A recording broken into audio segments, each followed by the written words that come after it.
Ain't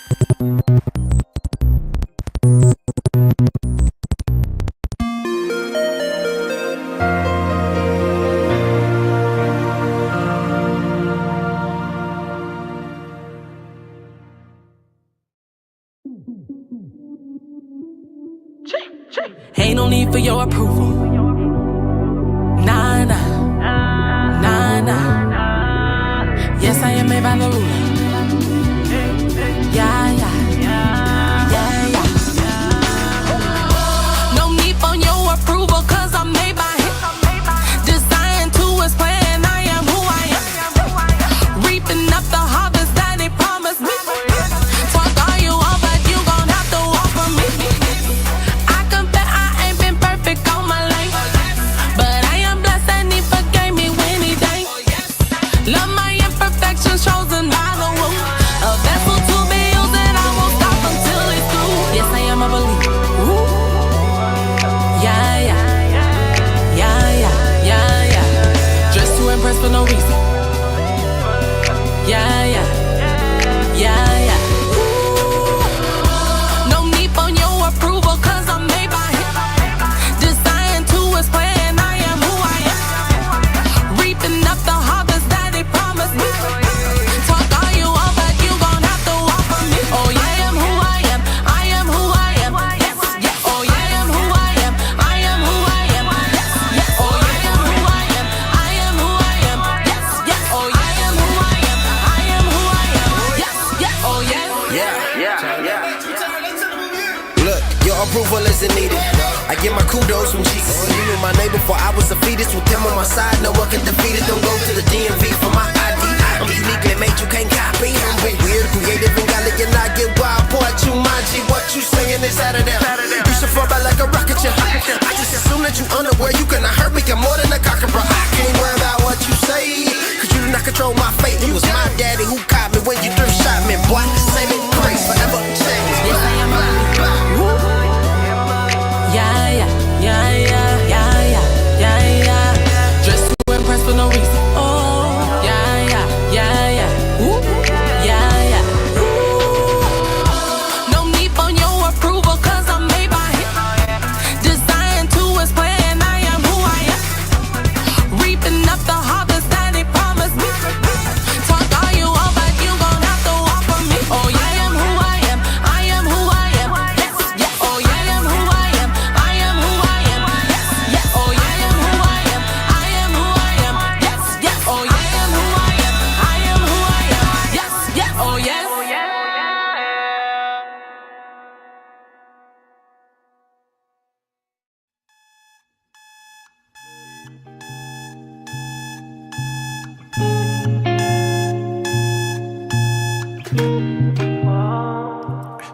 How's life? How's it going?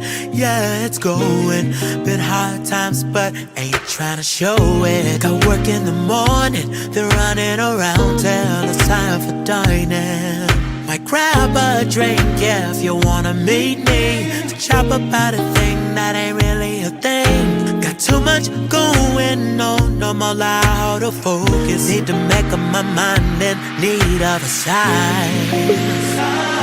Just give me a sign.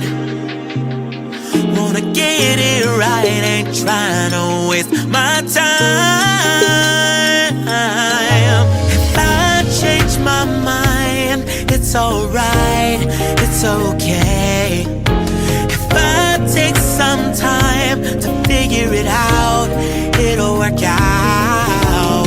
No, there's more waiting out there for me, waiting for me. I'm walking through that door, embracing endless opportunity, waiting for me.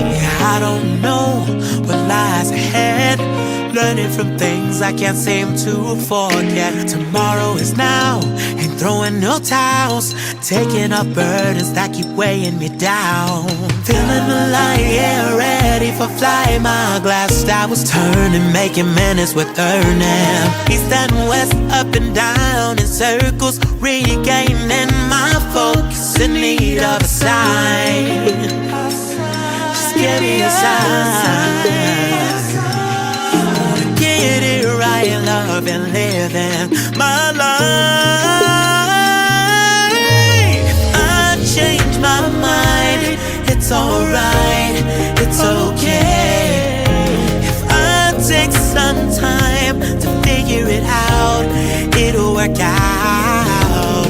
No, there's more waiting out there for me, waiting for me. I'm walking through that door, embracing endless opportunity, waiting for me. If I change my mind, it's alright, it's okay, it's okay.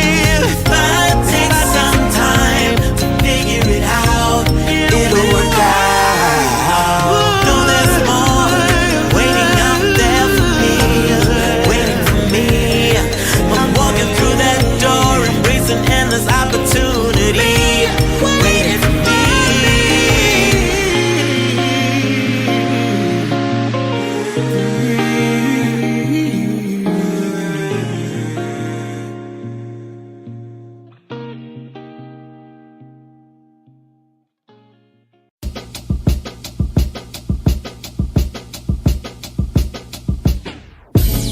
You're a child of the King, and His love is supreme. Said He knows your days and He knows your nights. You were more than just a spy. It cannot be described how you feeling with pride when you choose to walk at His side and under His care you want to reside. I know, I know, I know. Sometimes this life will go after your smile. Try to pull that away from you, oh. But don't allow the pressure to make you forget who you are. Beloved, be encouraged. Beloved, we got a promise from heaven, so we're alright, we're okay, we're alright, we're okay. There is nothing that can keep us from the life that we have in Jesus. So we're alright, we're okay, we're alright, we'll be okay. Be encouraged. I'm standing on your promises, you haven't failed me yet. You're not a man that you should lie, so I never fret. I'm so encouraged, you gave me courage, you comfort me. With the still small voice, you said you never leave.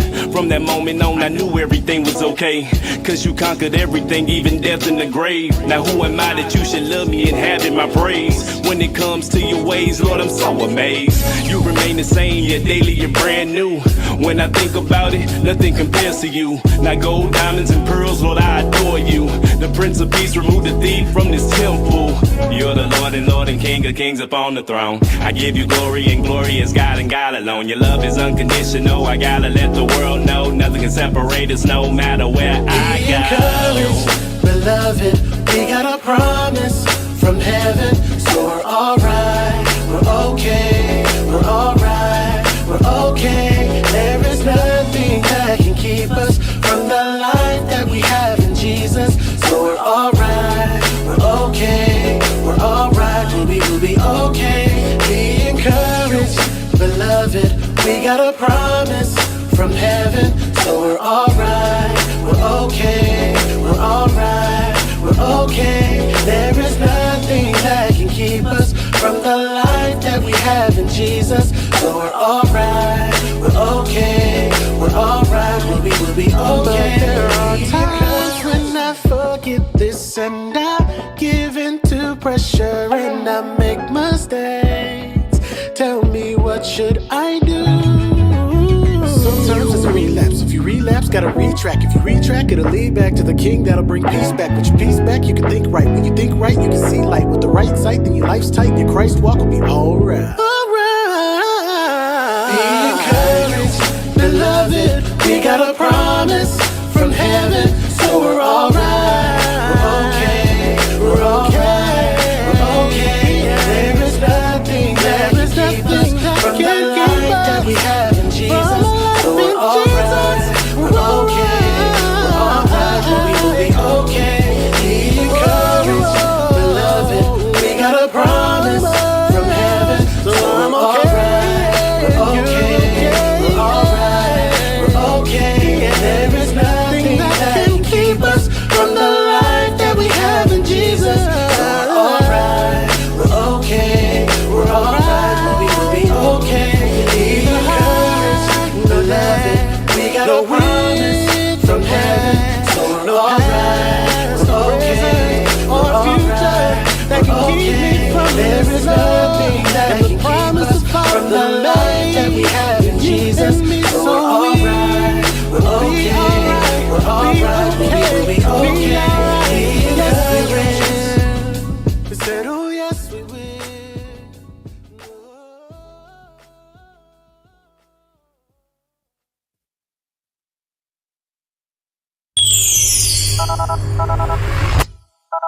And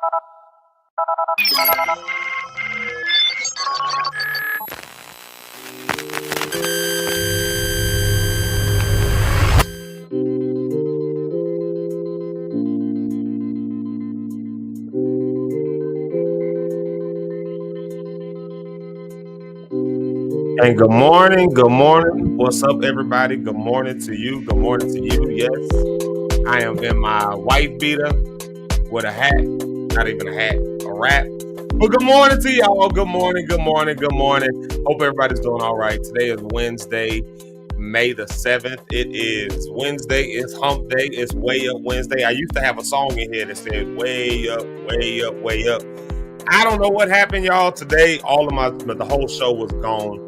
I don't know what happened. I got up about 2:30 last night to try to get the show loaded up. Whole show deleted. Whole show gone. So I'm not dressed this morning. I just tried to get at least something running for this morning. So y'all gonna have to bear with me today, looking like I just woke up out of bed. I did not just wake up. I've been up for the last hour and a half, just trying to figure out what happened here. So nonetheless, here we are. We're gonna get through today. We're gonna see what it looks like when everything goes wrong. Yeah, all my mamas, y'all almost heard Zeke Locke cuss. When everything goes wrong, we're going to see what that looks like. Y'all are watching us in real time today.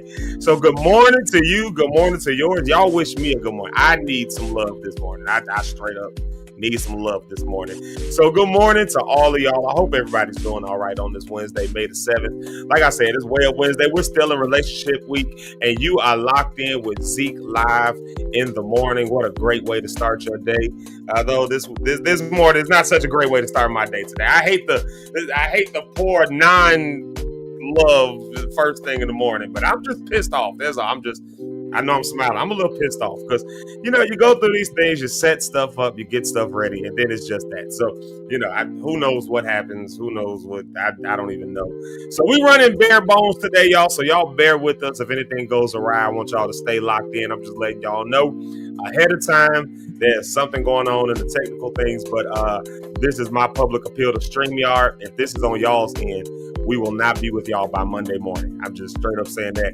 So on Monday morning, we'll still have Zeke live, but we probably won't be running it through StreamYard. So this weekend, it looks like I got some homework for myself to find a new service, a new streaming service. So that won't impact you guys any, but y'all getting a chance to see just what's on my head. I had to get that off my brain. So here we are, Zeke live in the morning. Good morning to all of y'all. Love all of y'all. Thank y'all so much for being here. I appreciate y'all. I promise y'all, when I say I was about to send out.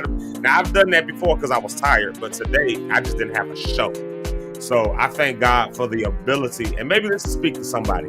I thank God for the ability to just get stuff set up even quickly and be able to just get something even going bare bones minimum and being able to get the show going. Y'all probably won't even notice the difference, but if y'all see me flustered, such as looking like what I'm looking like right now, that's why. So, and if anybody's ever done this kind of stuff, you understand what that is when you try to get stuff set, have stuff going, you got stuff free, and you walk in. This happens a lot in a lot of spaces when we go to different stuff. I go to I'll say it this way. At my church, a lot of, we get rentals that come in there. We'll have stuff set up one way on Thursday night after rehearsal, ready to go for Sunday. Walk in on Sunday, gotta reset everything because somebody done rented it, didn't put stuff back. Those kinds of things frustrate me. I hate spending time setting stuff up. And maybe y'all have been there. If you have, holla at me. Have you ever been there where you get stuff ready, you get stuff prepared, you have stuff set? It's supposed to be plug and go. It's supposed to be just a chance, just to, you spend all the work ahead of time to get it. Have you ever run into those moments? And some of y'all going to work today and you might run into them same issues even on today. You go to work and stuff missing off your desk, it can throw your whole day off. So my work on today is to not be thrown off by this little thing. My wife been trying to calm me down all morning. I was so mad. I got my coffee. I turned around, hit the table. And I didn't hit it on purpose. I just turned around. There was a table, hit it, spilled my coffee everywhere. Right after that, that's when I came in. I was like, F this show. I'm gonna be honest with y'all. That's what I felt like. F this show. Y'all hearing Zeke therapy. Y'all my therapist this morning. Y'all get to be my therapist for a moment. And my wife was like, "Come here, baby. Just hug me for a minute. Just kiss me. Just give me a kiss. No, just hold on a second, baby. Nah. You sure you all right today?" It was one of them. It was one of them mornings, y'all. And we go through those types of mornings. If I'm just being transparent and honest, we go through that kind of stuff. And so, here we are nonetheless. But I will say this much. StreamYard not only is exceptionally pricey, StreamYard is also I don't think it's stable. I don't think it's stable enough. I did a little research last night. So that's what happened after 2:30 in the morning. I woke up and I started doing some research into other streaming services that have things that I need. All the stuff I need to make this run and for the growth that I see it's going to have. I started researching stuff, found out StreamYard is not only the priciest, but they're not as stable anymore. They got bought out by some other company. I forget the name of the other company. It was like 3:30 in the morning, 4 o'clock in the morning when I was reading this. But, so I don't remember the name of the other company. But they, they've been bought out. And so they, of course, hiked their prices up. And apparently everybody doesn't even pay the same price. This is something that shocked me. Everybody's not paying the same price for StreamYard. They don't show you the initial pricing or something. It was something weird like that. I don't know. Whatever it is, by Monday, I will probably be somewhere else. So if not this Monday, next Monday. So, shout out to StreamYard. Y'all got us through the pilot phase of Zeke Live in the morning, but y'all will not be with us any longer. Let's see here real quick. Try me something real quick. Where's the, oh, look, there's my Brandon back. So that's good. That's back. All right, cool. I can live with that. Okay. I can live with that. All right. Let's see here. I can live with that.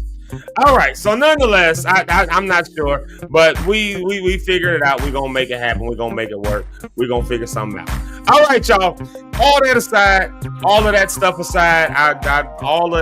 aside, everything aside, I am happy to just be awake this morning. I'm happy to be alive, happy to be with y'all. No more complaining. I'm done complaining. I'm over the complaints. We back. Zeke Locke is here. All right, y'all. Today we got a great show for you guys. I had to get that off my chest, though, y'all, because I kid y'all not. I was ready to throw this coffee cup out. I was going to throw this coffee cup through my window. All right, y'all. We back. Praise the Lord. Hallelujah. Thank you, Jesus. All those good things. All right, y'all. We got a good show on today. We've got a great show for y'all today. Today, actually, and this is the reason I didn't cancel, because we're in the middle of relationship week, and we've got a great guest on today. Of course, we've got Pastor Bill Ellis. I think he'll be chiming in with us. But our special guest today will be Miss Shanti Helena. And I'm telling you, don't want to miss that. She is the author of the books. What is it? Why Side Chicks Winning? And what's the other book she authored? She authored the book, I'm Single, Now What? And so, ladies, today we want to hear y'all's perspective. Y'all blow these comments up. Y'all tell us what to think. Of course, Rhonda on the Rocks is going to be with us. And y'all know we are, for lack of a better word, we're auctioning Rhonda off for a date. So, as y'all know. So we're auctioning her off for a date. So there you have it. We're auctioning Rhonda off for a date. So tomorrow night she's going on a date, and I think we got somebody, y'all. I think we got somebody. She don't know who it is yet, but it's gonna be fun to see how that goes. And just let her. She put herself out there, so y'all show her love and support, even in the process that she put herself out there to go on a date. Let her, let her do that. Yeah, not an auction. Yeah. I don't know another word to use. I can't use the word auction. Let's see. We taking bids, taking the highest bidder. I don't know. No. That's my little sis, man. And so obviously, whoever she's going out with got to live up to a certain standard. So it's gonna be a good time. We're gonna show that. We're gonna showcase that on Friday. But she's going on that date tomorrow night. But today, we're gonna talk about, just the females' perspective, especially single females and ladies who've been married, who may have some advice for other females. So we ended this week talking about relationships, and I will say this: the last 2 days have been saucy, man. The last 2 days have been spicy. They've been saucy. So I only see it going even saucier today and further, especially when we bring our special guest, Shanti Helena, on here. It's going to be a great conversation. You don't want to miss that. She'll be on around about the 9 o'clock hour. So you don't want to miss that conversation. Share it, tag it, give it to a friend. Speaking of which, I'm glad I got the background at least loaded up here. Have you subscribed? Have you followed? Have you done all the things? Go ahead over to Zeke Locke on YouTube. Subscribe there. Turn on your notifications. Do all that stuff. We're only a few away from 100. We're on the journey to 100 right now, and we're only a few away from that number. So once we hit that, we're doing a kickback. We getting together. I'm pretty sure it's going to happen by the end of the month. So be looking for the announcement for that. Be looking for the announcement for that probably by the end of the week. I'm just claiming it. I'm just saying it. If not the end of this week, top of next week, I think we're gonna end up with announcing a really cool pop-up situation where Lock Stars, y'all can come out and we'll have some stuff for you. It'll be a good time. It'll be a great time. So you don't want to miss that. But make sure you subscribe. That's how you're gonna do it. You got to subscribe over on the YouTube side. Follow all the places. You know, you got to do all of that stuff. So, anyways, do those things. Wonderful, wonderful work. I'm excited to get the show going here today. I'm just excited to get on through it. I'm just being honest. But check this out. I wanna hip y'all to an announcement, and let me find it again. Y'all gonna have to bear with us just a little bit this morning. Y'all gonna have to bear with us as we as a lot, like I said, a lot of the stuff has disappeared. So y'all gonna have to bear with us this morning. But I got something I want to hip you to. If you're not doing anything on the 21st, that's Wednesday, the 21st of May, I would love to see you come out to another event that the network that I work for, sponsored by Live Free Illinois. The network is called the Community Healing Resource Center Network, and they have we have a symposium that is going on for Mental Health Awareness Month. I don't know if you guys know this or not, but May is Mental Health Awareness Month. And so the work that we do at the Community Healing Resource Center is centered around people who have been impacted by violence, who have been traumatized by violence, communities that have been traumatized by violence, all of that good stuff.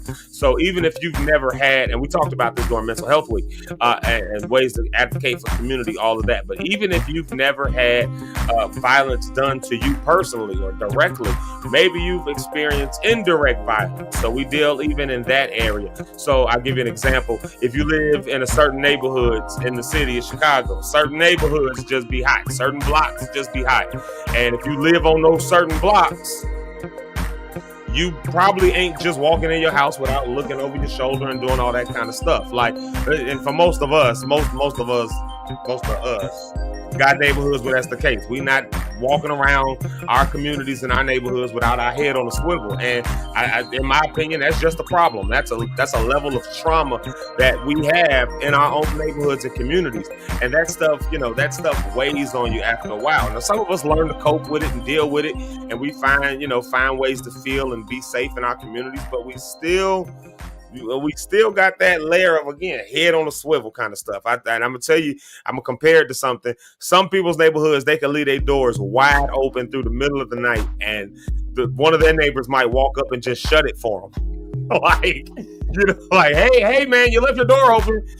Well, most of us probably don't live in that neighborhood. You leave your door wide open, and you pretty much guaranteed that tomorrow you don't have a television, a computer, or your favorite pair of Jordans.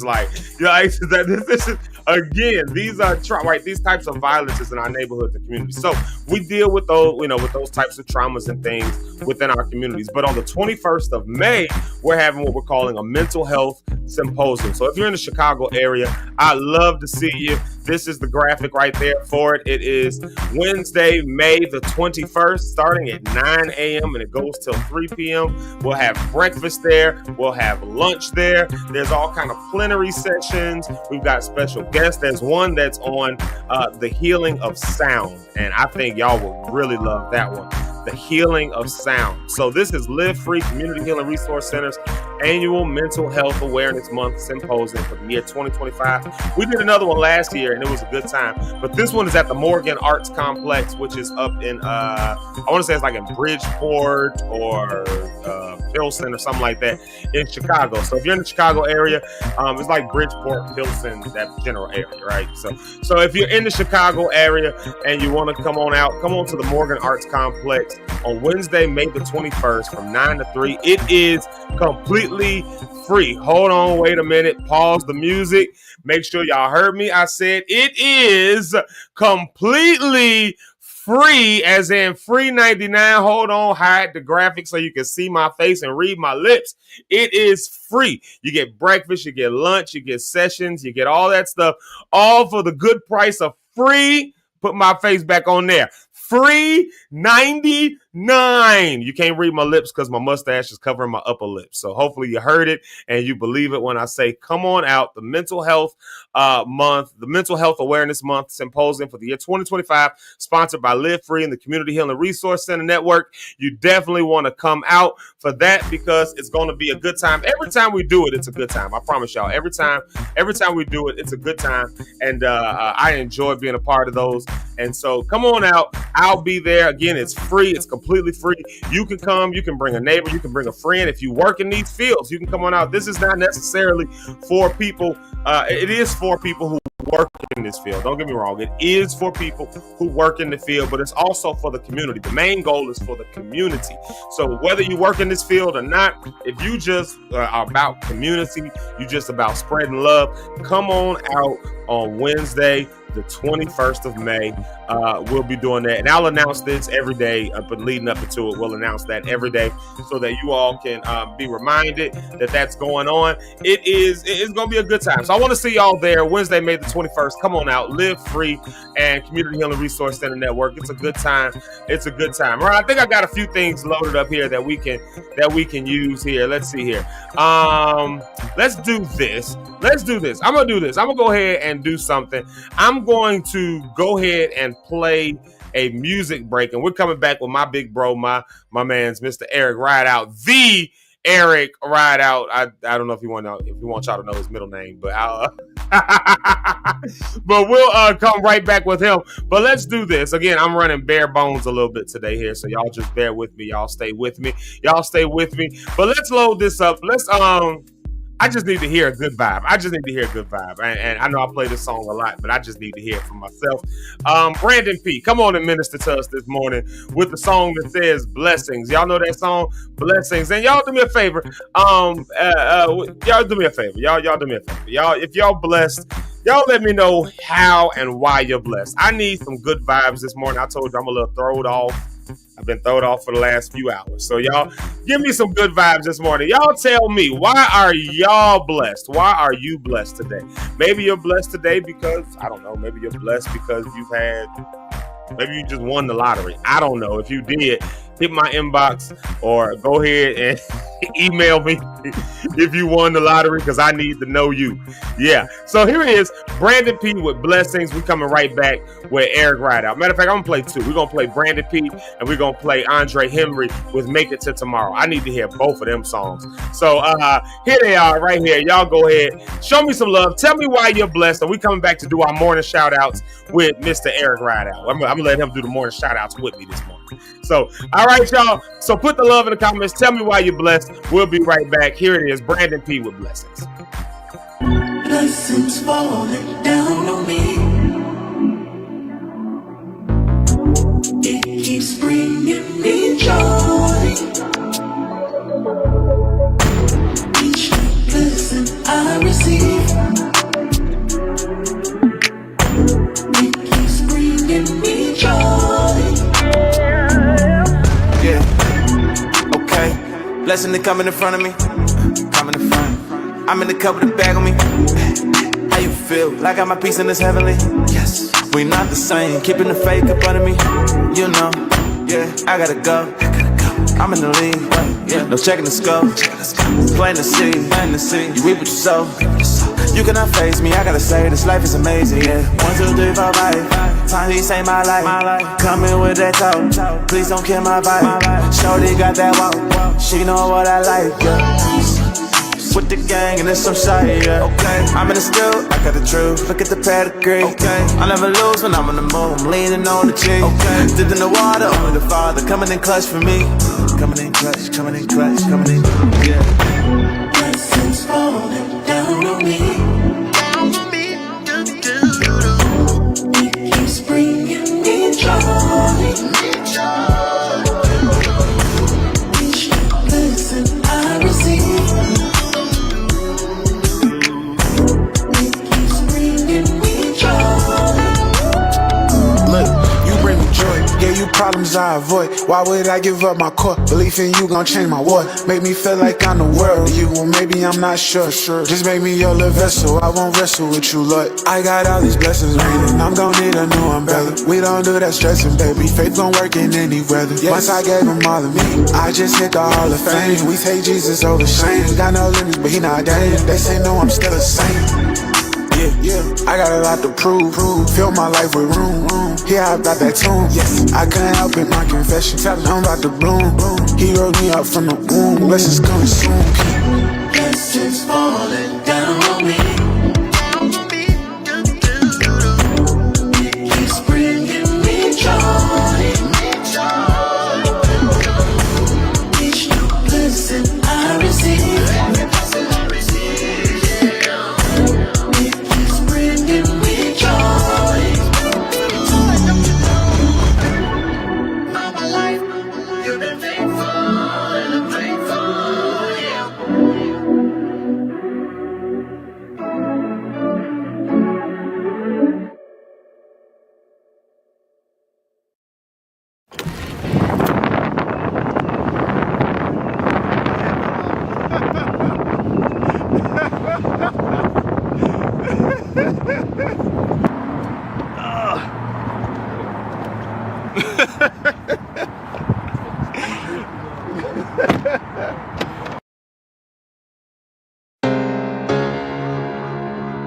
Sometimes I feel suicidal, but I know I don't wanna die, it's just another trial. So I'm hanging on to life by the grab bars, hoping that the next time's far from the triggers that set me off. Every other night piling up the bottles, or I'm trying to make a pipe burn away the sorrow. I even hit the psilocybin, dog, I've been fighting for tomorrow. Gotta make it to tomorrow. I gotta make it to tomorrow.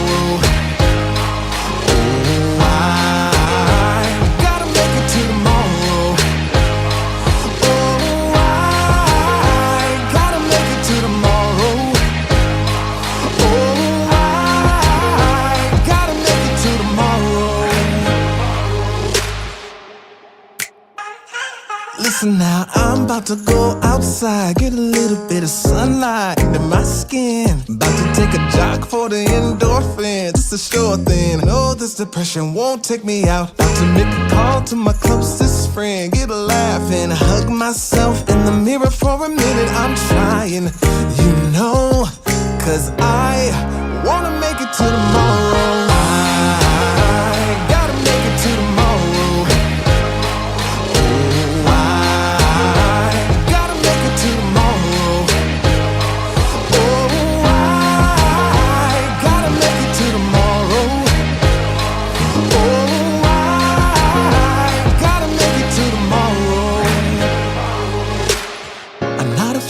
To say I'm not okay, I'm not ashamed at all.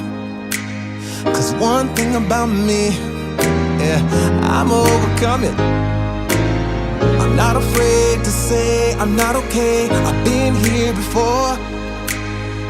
One thing about me, I always overcome. And I know I'm gonna fly when I make it to tomorrow.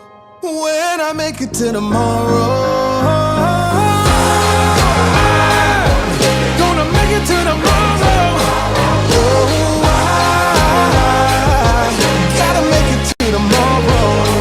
Oh, I gotta make it to tomorrow. Oh, I gotta make it to tomorrow.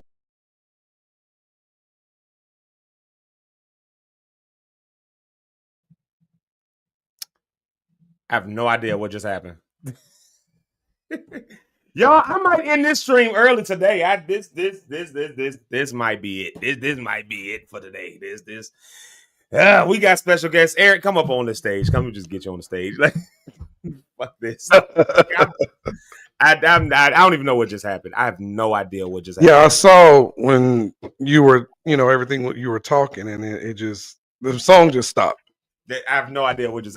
Luckily, I was sitting here. I have no idea what just happened. I was sitting here trying to get a woo side. The song just went off. Like StreamYard, are y'all mad at us for something we've said on here or something? We apologize, but I ain't apologizing. I ain't apologizing for Jack's. We're gonna go to you. We're gonna be on YouTube. That's just what it is. Good morning, everybody. Like normally we have background music and everything going, but like he said, today is bare bones. It just Wednesday. stopped. What happened to the video? It just stopped. What in the world? Like it just went. And I just popped up on the screen. Like what? Luckily, I wasn't sitting here picking my nose and scratching my booty hole. Like what in the world was that? That would have been awful. God. That would have been bad. And you know what? Thank all of you believers that are praying for us this morning. We appreciate it because it's rough. See, the thing is, it's been a lot of music and things that Zeke has saved and put together and screens and we've been building this show as we go. Like this is and then 6 weeks worth of building. Yeah, and we got off yesterday. The show yesterday. He and Rhonda showed me how to do a that. So you guys, because right now it's live on my page too. We're streaming on all the different places, and then we all got off the thing. Then he gets up to look at it, I guess, and everything's gone. Yeah, I got up this morning to I was just trying to test something with some graphics. We got a special guest today. We got a special guest, and I was just testing the graphics. So I was up before I went to bed. It was like 2:30. I kind of rolled over. Let me go do this. Whole show gone. And that's crazy to me. Like gone.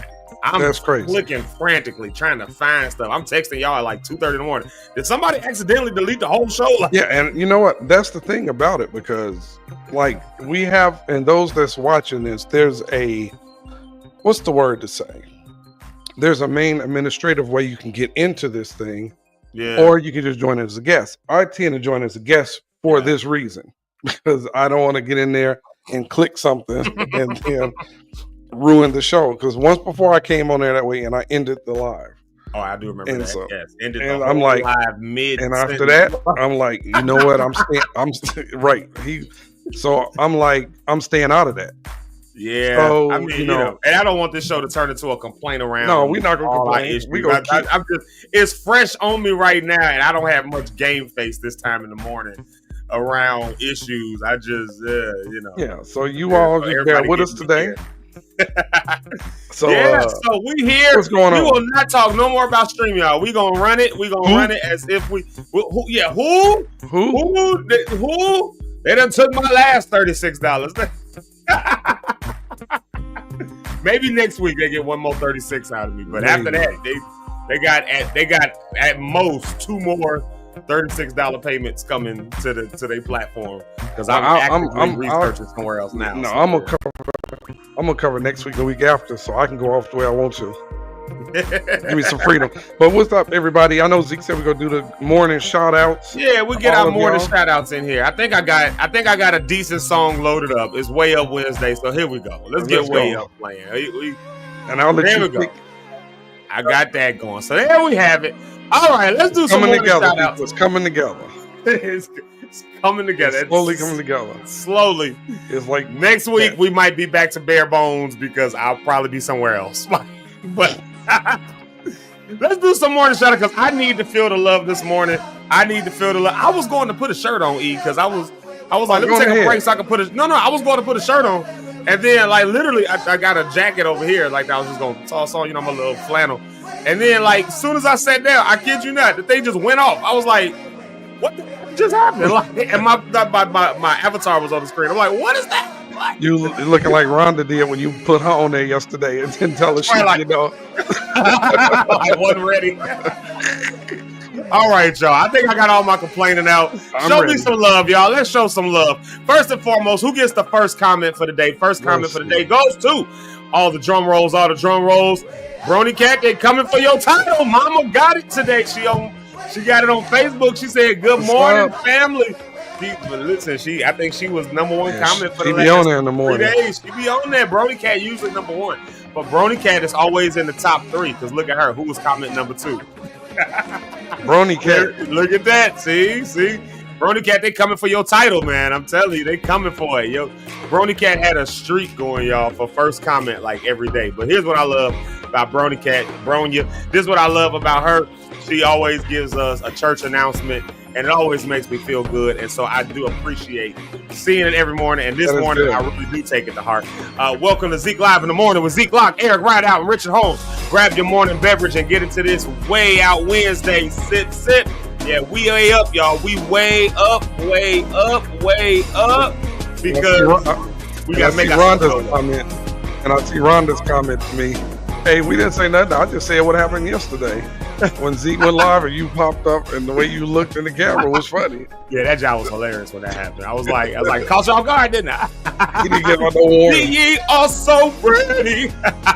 And today, you all, by the way, in case Zeke didn't mention it, we have a special ending for the show today. Something that to have you guys. I don't know if I feel like doing that. We'll see what happens by. Yeah, we'll see what happens. We'll be ready by time. We'll see what happens by 9:17. At 9:17 and 30 seconds, if I feel better, I might end the show that way. I don't know.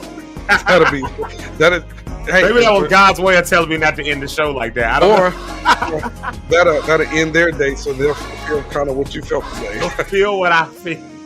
So now you have to hold this for the rest of the day. Oh my God. This burden. All right, who else we got in the carry this burden? Look who's back with us, y'all. It's Miss Brenda Rose, one of our favorite lock stars. She popped back in on us yesterday, and we all said, "Oh my God, it's Brenda Rose." So y'all know what that means. That means we got a whole little community going on here. Because when people ain't around, we kind of miss them a little bit. You know, you notice when they're not here.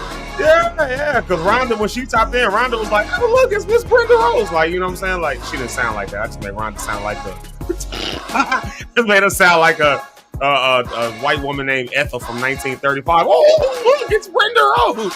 Like, hey, that's not how Rhonda sounds. But no, I mean, it's cool because that's. All right, when she get on, she gonna cut you clean out, nigga. No, she don't sound like that. But what's up, people? Yeah, shout out to Miss Brenda Rose, though. Like I said, that's really cool that we got enough community here that we be knowing folks. You know, look at Mama. She even moved over to YouTube. Look at that. You look at that. And then here, of course, is our girl, Miss Rhonda on the rocks, and she'll be with us in a little bit here. Rhonda. So y'all don't want to miss that. Y'all, as we said, we are auctioning her off. I think we got somebody. We auctioning her off. So, I don't like using that as a word, but because you can't say for sale, because then that's weird. Yeah. Auction off is kind of right. They have auctions like different things of value, and Rhonda is of value. I've been auctioned off before on like those date nights where they do like the date, they have like eligible bachelors coming. It was like a long time. I've never done that. Really, I did. It was like, and I did a dating show thing one time. This is like a long time ago. It was like years ago, which is why I can appreciate somebody covering your date, because they sent us on a date, and I had to cover that. Like, how did I end up? Let's talk about that. Stop the music. Stop the music. How and are I'm you going back to the shout outs. It's just dawning on me. I had to have been like, let's call it maybe 25. Maybe I was like, so I was young, right. And I go on a like one of those things where it's like a where they have like kind of what we doing with Rhonda, except it was like a panel. They had one girl and it was like a panel of like 3 dudes, that whole kind of thing. And I got on there and I don't even remember who these people were. I don't even remember who asked me. It was somebody who I knew. I don't even remember. It was so long ago. But somebody who I knew asked me to come on because their friend was doing this live thing and they needed another eligible bachelor. And it was like, Zeke, can you be there? And I was like, well, I'm kind of dating somebody right now anyway. It's like, you know what I mean? Like, and I wasn't like seriously dating at the time, but it was, but I was like, I'll show up for my friend. It's all good. They need somebody. I came through. Ended up winning the whole thing. Went on a date, and let me tell y'all how dope Zeke Live in the Morning is. Rich Holmes, shout out to him for getting the date covered because these mugs did not cover the date. I had to cover the date. So not only was I a guest of somebody who was a friend of the host of the show, I had to pay the way for the girl that I didn't even know, and I never talked to that woman another day in my life. Like, I don't even remember her name or what she looks like. I probably went past this woman because she was in the church and all that. I've probably been past this woman 6 or 7 times. I saw her one more time years later at a concert we had with LXW, and I did not remember. Again, I did not remember. I hope she ain't watching right now, because if she is, I'm sorry. Never, ma'am, don't know who you are. Never heard of you. So and she was like, hey, and I was like, oh, yeah, you the girl that. It was like one of them, like. And then again, I could have seen her again 6 more times and don't even know it. And I'm sure she would not say hello anymore, because you know how it is when we be on the road. You know, you meet a lot of people. You meet people. You meet a lot of people all over the world, and then some people, they met just you, so they can remember your name. But when you're out here every night in a city of 1,000 people and you meet thousands of people, you're not gonna remember everybody's name. You ain't gonna remember. Let's be honest. There are people that I work with on a constant and don't know their names. They're Guy, Buddy. You know, that's okay. Hey, Guy. Hey, Buddy. Hey, what's up, bro? All right, bro and sis. Bro's like a mug. Like if I sis you to death and bro you to death, I have no clue what your name is. That's what I be trying to tell my wife. If you see me introduce you to somebody, and I be like, "Hey, how you doing?" and I don't give you their name, I'm gonna walk away for a minute. I'm gonna find something else to do over here. The name. Ask them their name, so that when I come back, I ain't gonna ask you. But you know, just remember it when we get off, and then just tell me their name. You got it's another way you can do that too. If you don't know somebody's name, you got somebody with you. You walk and say, "Hey, this is say, hey, this is my friend," and then that person will say, "Oh, I'm such and such," and they're like, "Oh, you're that's who you are." Yeah, but you know, folks don't be expecting you to. You know how it go when folks be expecting you to introduce them. I never do. I be like, I never do. It's gonna get sticky. Oh God! I just stand there and look. I can be uncomfortable and it don't bother me. We all just stand here looking at each other in silence. But look, you all. Thank you. Oh, what's this?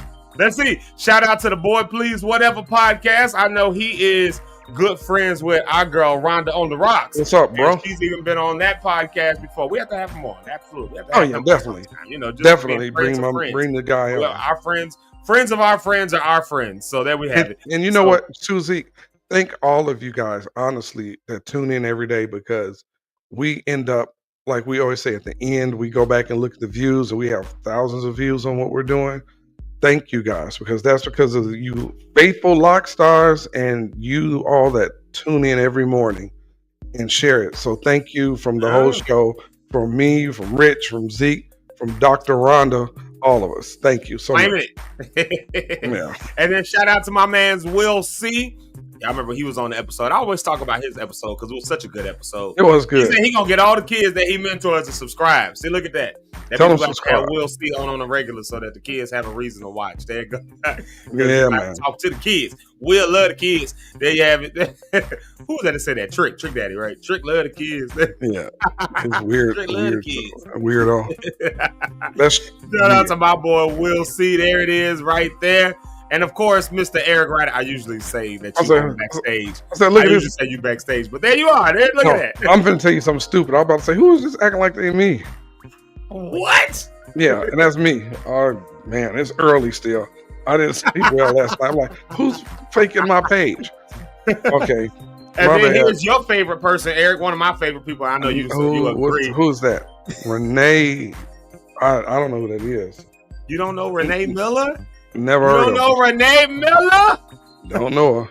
So you can get her. You can get Rita her. Is my list. I love Rita. That's Rita. Rita. Okay. Hey, Rita. Rita, look at that. Even Eric was in the comments. Scram Rita Renee. Yeah, don't know who that is. Get off our live. When did the jail have scram all the way from Facebook? Scram. The jail should not have people with cell phones in there. Go ahead. Yeah. And then let's give a shout out right here to J.R.A., a.k.a. Willie L. Jordan, a.k.a. J.R.A. There he is right there. And by J.R.A., I mean J.R. Like, that's the country version of J.R. J.R.A.? Why do country folks say R like that? Aura. Aura. You know what else too? Never mind. I almost said something about somebody country, and I just saw them on my page watching it, so I'm not going to say what I was going to say. Well, I might as well say it. You know I'm talking about you. The pronunciation of how they say certain words. Like I have a lot of friends in the South, like South Carolina, North Carolina, and the way they say certain words, I make them talk all the time just so I can laugh. And there's not being funny for any of you country people on here. It's not that. It's just, dang, that sounds worse too. I like the way you all talk. It's funny. Country got different like kinds of country, right? So that's country like Mississippi country. They talk a certain way. You know, most folks in Chicago talk like they from Mississippi. Actually, if you ever like just hear folks from Chicago, we got that Mississippi swing. If you ever heard Rich talk, when I first met Rich, you could not tell me he wasn't from Mississippi somewhere. When I first met him, like you could not convince me he was from the west side of Chicago. You could not convince me of it. Because like nobody talk like that, like, unless you from Mississippi. He did. You from some city in Mississippi, something like Meridian or something like that. I don't know. You from one of those places where, like them little towns. And that's the other thing about places in Mississippi. It be these little itty bitty towns, these little townships, and like all your relatives is from there, but it's only like 300 people in the whole city. But you know, like 75 people that's from there. How in the world is that possible? I don't know. Great migration. Towns. I got a friend of mine who they have their family's from the South, and the majority of the residents are his relatives. That's crazy. It's hundreds of them, but thanks to his grandfather. His grandfather populated the city. Well, that's my dad's city in Franklinton, Louisiana. My dad, wow. Dr. Dyson, who was on here. The Dysons and the Burtons pretty much are the whole town of Franklinton, Louisiana. Like, and then one Dyson and one Burton got married, and they had my dad and my uncles. That's like, and that's they got it on lock. One side of the family was the good side, educated preachers and all of that stuff, and the other side was the rebel house. They would have. My Uncle Mac and they some niggas. They was some. Black Air Force Ones types, like they. Oh yeah, but from the country. Them the worst ones. Some of the worst. Well, I'm almost saying something. You know what? Today, you all, like Zeke said, it's going to be a great show because we have some guests coming on that's going to give you some information. It's going to be controversial and certain controversial issues and certain conversations that are covered. But it's going to be great. Trust me, you're going to want to share it. And we got some more.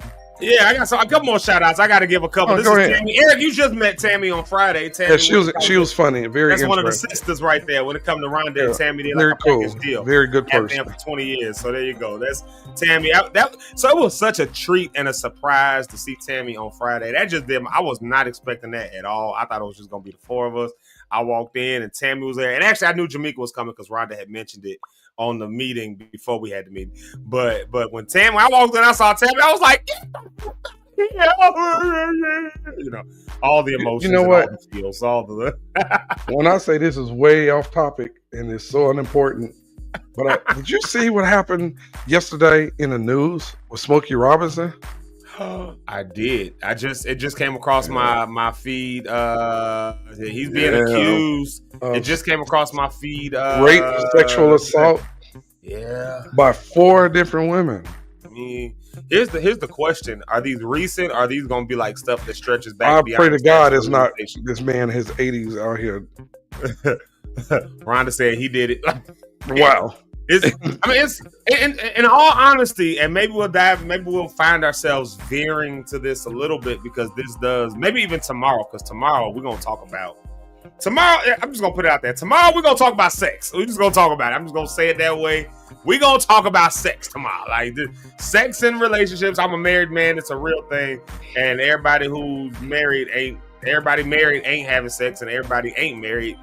A lot of them are having it. So I think it's good to have and engage in some of that conversation because at the end of the day, that's what most relationships, you get with somebody. At the end of the day, you trying to create a relationship with them that leads to a sexual situation so you can have babies and procreate. Yeah. Right. So I mean, that's the whole main reason of finding a partner, not just about love and all that. No, you want all of those things. You need all those things. But at the end of the day, let's talk about these babies. Like, how you gonna have babies? Well, we're not going to have them with other people. We have them with each other. So it's supposed to manifest itself in that way. So we're gonna talk about that on tomorrow.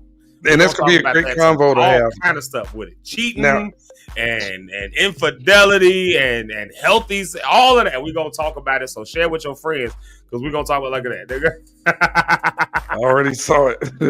And then And you all, you know, we weren't making fun of Smokey Robinson. We were just saying that's interesting that they came after him. Now, some information that you cannot use, I'm going to share. It is stupid to me. Never mind, I ain't going to say it. Did you see where a man left his corporate job to sail around the world with his cat? He quit his corporate job, over six-figure job, because he said he wanted to sail the world with his cat. I listen. That is some. The only cat I'm sailing around the world with got a ring on her finger. That's the. I read that. I said, so you quit your job? I would quit my job too if I had it like that, so I can go around the world and live the rest of my time. I would not quit. He said in the story that he wanted to spend more time with his cat. That's like his friend. So he felt he was neglecting his cat. So he quit his job to get on the boat and just sail. So him and his cat can sail on the boat. I think that's dope for me. I think I would do it. That's strange. I ain't got to go to work. Then hey, Rhonda said she would quit for less. Right. I'm the same way. Give me just guaranteed I got something to eat and somewhere to rest my head. And if those two things are together and I can have a few leisures, I'm with it. You know what I'm saying? I'm with it. All right, how about this piece of news? I don't know if you've heard this one. Go ahead. There was a guy in I forget what mountain it was. It was Mount Fuji, I think it was. But he climbed the mountain and he ended up like passing out. I actually got a graphic somewhere, but he ended up passing out.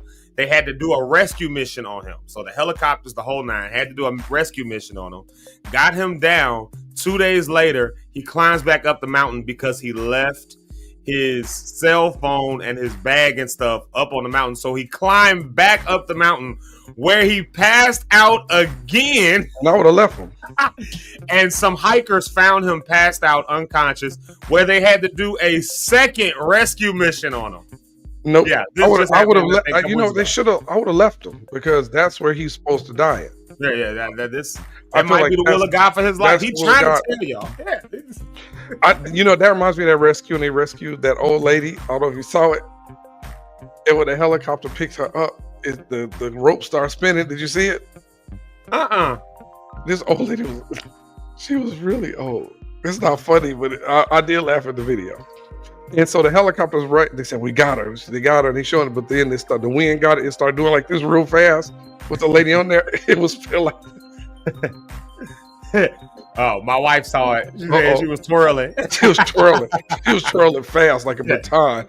Y'all show some love to my wife right there. There she is saying good morning to the people. Y'all show her some love. Let's do this. I'm going to go to a music break. But before I go to a music break, I am going to just pop Rhonda up. I'm just going to pop up. As y'all see, we are running bare bones today. Ain't no special introductions. I'll say that for Shanti. I'll try to load something up on a music break and have a special introduction. But today, I'm just popping people on the screen. Y'all. Hey, Rhonda. Good morning. I thought if you would have did her like you did yesterday.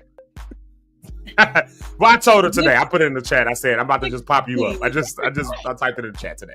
Don't worry about what me and Zeke got going on. I don't know if you saw it or not. I don't know if she saw it because I just typed it like literally 30 seconds ago. Listening. I'm watching as well as praying. So I already knew it's coming up. The day that the Lord has made, let us rejoice and be glad in it. I don't care what StreamYard is doing. We're going to have an amazing show today. Probably one of the best ones yet. So I don't care what StreamYard's trying to do, but we ain't here. We here. You know what would have been terrible after she said all that good stuff? They come right behind and I don't know though. I feel like it ain't gonna work. That just pull the whole thing down. That's not what's gonna happen. It's gonna be great. But I know somebody that does that. Like a Debbie Downer just come in out of nowhere. I know somebody like that. Good morning to all of the Lock Stars as well as the Rock Stars, because we are streaming on my YouTube page as well. So if you are a rock star, good morning. I love you so much. I forgot. Yeah. So we're streaming to multiple streaming platforms my page today. Too, so thank y'all. So we're streaming right now to not only Zeke Live, but Zeke Lock pages, but we're streaming to Rhonda's page on YouTube. We're streaming to a million things for Eric's pages. So we see how that works. Now, I'm gonna be honest with y'all. I don't know if that's gonna continue going into next week, because I don't know what the new service is going to have as far as how many streamings that we can go to. So let's get it all in while we can right now, because StreamYard will not be my story this time 2 weeks from now. Yes, at least people know to come over here to this subscribe to Zeke Lock in the morning. If you are a rock star, it is your duty to now subscribe to Zeke Live in the morning. You have to. And I think many of the people who follow me and like know that I do this show on a regular basis are subscribed to you. If you are not, do not embarrass me. Please subscribe to Zeke Live in the morning. I feel really good today. I'm glad you feel good. That's what I'm keeping you satisfied. That's why I'm bringing this energy to you. Yes, thank you. I need it. I need it this morning. You see, I'm not even dressed. I got a jacket sitting over here. I went to go put the jacket on. Whole broadcast just went off. I was like, what the? I thought the whole thing ended, actually. I thought it ended. When you first popped on, you said... I was like, I can't catch a break this morning. In the morning, I said, damn, you act like you work at Burger King late at night. Welcome to Burger King. Can I take your order? Like, you were done. Like, I was done. Listen, I've been at this since... So what time did I text y'all last night? Y'all forgive me for texting y'all in the middle of the night like that. But I was like, maybe somebody is up and can help point me to some answers on something. Like it was like 2:30 or something like that in the morning. Like it was awfully early. I didn't even see it until my phone be on do not disturb. So same. I figured nobody would see it. It was 2:28. Hey y'all, did someone accidentally delete all the scenes from the show studio? All my scenes and settings have been deleted. So when I saw that this morning, Eric gave a whole explanation. Absolutely not. I didn't do that. I did not. So yeah, I ain't touched that. Yeah, I don't know. I think it's a StreamYard thing. I actually think they did some update or something. I don't know. But whatever the case may be, we pay too much money for StreamYard to be going through these kind of issues. Y'all hear me talk about StreamYard too much. What podcast or live stream do you know where people talk that much about the platform that they're using? So, you know. And apparently, I done found out that a lot of people are switching from StreamYard to some other stuff because apparently they were bought out by another company, and that company like basically doubled the prices. So people who had one price get a bill the next month that's like 2 or 3 times the amount, and everybody wasn't paying the same dollar amount. I'm like, wait a minute, too much is going on here now. This is too much. Yeah, I ain't got time for that. Well, we're in the vein now. We moving. Yeah, we moving. We good. We in there. We're perfect. So once I get over that little hump, I'm good. Usually, and Ron, you haven't had to see this, but usually, we be backstage. Eric has seen this, and Richard, they've seen me many times. They've seen you go through cussing everybody out, and then get on stage and be the and then after the show, I'm all good and it's all love and everything else like that. But anybody who's ever sung with me for real, and traveled with me has probably been cussed out by me. Like 4 or 5 different ways. All right. But they still love me. They still love me for some reason. Good to know. I don't, if I cuss back, don't be mad, but I'm just saying, I understand your frustration, but you might cuss me, because you, and then we be cussing, and then Eric has to intervene, and I don't know what's going to happen after that. Don't fire me, because I really like you. But, I understand. It just be like frustrating. You know how it is when, anybody who's ever worked in entertainment, y'all know how it goes. Directors are just, passion. We just got passion, all the passion in the world. I remember one time we were on stage. This is another Fred Hammond story. We were on stage in Champaign. Where's Champaign at? Illinois. Yeah, Champaign, Illinois. I was going to say Champaign, Indiana. Like, that don't sound right. We were in Champaign, and we were at this church doing this show, and we had a great set that day. I mean, a great set. I'm talking literally a standing ovation that went for, and Eric will attest that I'm not lying. I got the video. I still got the video. We got done with that set, and they gave us a standing ovation that went for about 3 or 4 minutes. Like, we were walking off the stage, going backstage to our waiting room, because we were also singing with Fred that day. So we were going backstage, and then Fred was walking in as I was walking past. I think we was coming in when y'all was coming off. Yeah, they was coming in. And so Fred was like, dang, who was that for? I was like, oh, yeah, we just got off. Period. I mean, like the roof was blown so much to the effect that the next act that was supposed to come up was like, nah, we ain't going up. It's like, yeah. Eric, yeah. It was like the next 3 acts, and they ended up sending up another good friend, a good friend of mine from I won't even say who it was, but I just say she had a rough set after. Yeah. Because for the rest of every other act, the audience like was sitting down on them, right? Anyways, long story short, that's how good the set went. We came back out because we were singing with Fred, so the choir walks out first. The audience was I mean, they lost their stuff like all over again. So the show immediately went up.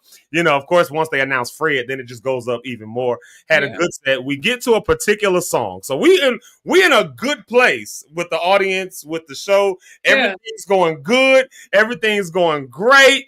Everything is wonderful. We get to this one song, and the Sopranos messed this note up every single time. And I turned around, said on the stage, smiles. I turned around, and said, "What the y'all doing? Y'all singing the wrong every time. There's one note every time." No, what was funny about that? Remember, we got the back, and someone was crying in the back. So this is what happened. Yeah. So they were crying first on stage. Just about to cry on stage. That's what I was like. Now I'm yelling at them, going, "What are you doing? Put your game face on. You're in front of the audience." And it's like one of Fred's, like, I ain't gonna say which song. I'll tell you. It was no weapon. It was no weapon. So Fred cannot do a set without doing no weapon. And there's one note that has been corrected at this point multiple times. They kept going to the wrong note. I turn around like, "What the are y'all singing? How do y'all keep messing this note up? What are we rehearsing for?" We on stage and I'm doing all of this. Audience can't see none of it. I'm turning around still. "What y'all doing? Y'all can't be gone." And now they got I'm like, "Put your face on. What are you?" So now they got to go through the rest of the show. I remember that. You walk off the stage, they was outside they were all outside, like huddled up on the final section, huddled up, crying on each other. And I felt so bad. I had to go out there with them. I'm sorry, I had to yell at y'all like that. I love y'all. What a jerk! It was funny to me. I laughed for the rest of that night. I laughed. Man, it was like, listen, I don't know if Rita remembers it. She says, yeah, she remembers the performance. But she was probably singing alto that day. Rita was alto that day. She toggled between alto and soprano. So I don't know if she was caught up in that soprano set of ladies who was outside, huddled up, crying. They were crying. I mean, like, I had to go out there and be like I felt like an abusive husband or something like that, Like, they beat you around. I'm sorry I had to do that, baby. Sometimes I just get my emotions get the best of me. No, I think that people don't always understand how hard it is to do this, what you're doing every single day. If you watch any of my live videos, and there's only the live videos that are on YouTube. If you watch any of those, the first 5 to 6 minutes, I'm literally on there like, all right, so this isn't working. Okay. All right, so what do I do now? And I would have practiced. I've had my friends log on to practice with me to make sure everything goes right for the live.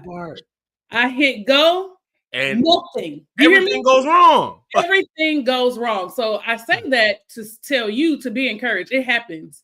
Like, it has not changed my views. It has not changed my number of subscribers. None of that stuff has happened. I think I would venture to say people like and appreciate the authenticity, right? Yeah.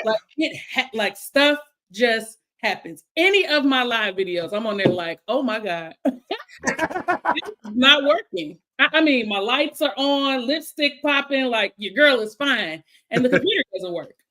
The system just does not work. So it just happens. And when I post it to like Apple and Spotify, I leave the bloopers in there. Like, this is who I am. Yeah. I mean, if somebody wants to be a producer for this show, Zeke is still looking for, what'd you say, engineer? Producer and an engineer, yeah. Well, I don't know, because you kind of took on the producer role a bit, like, but we need like producer, like segment producers, but we'll worry about that. We need an engineer for the show. And actually, an engineer is actually it's not that hard to run the show.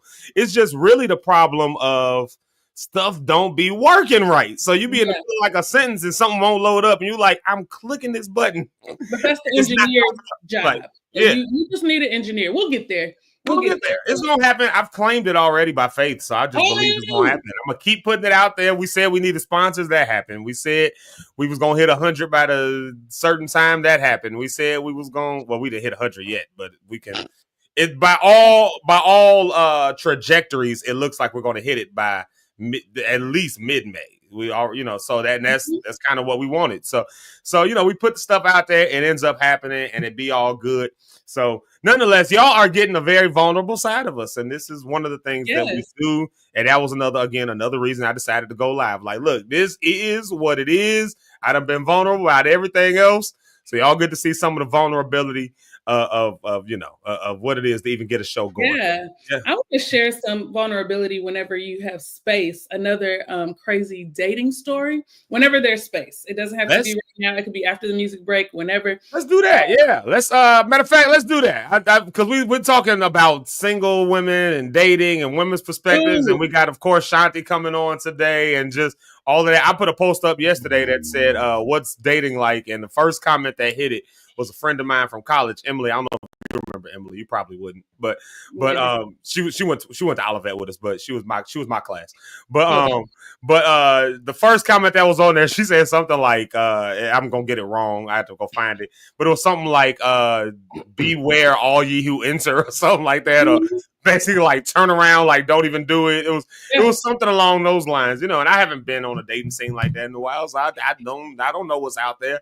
I'm genuinely shocked to hear some of these stories. So yeah, Rhonda, let's hear a story of yours when we get back from a music break. I'm gonna do two things. I'm gonna do a music break.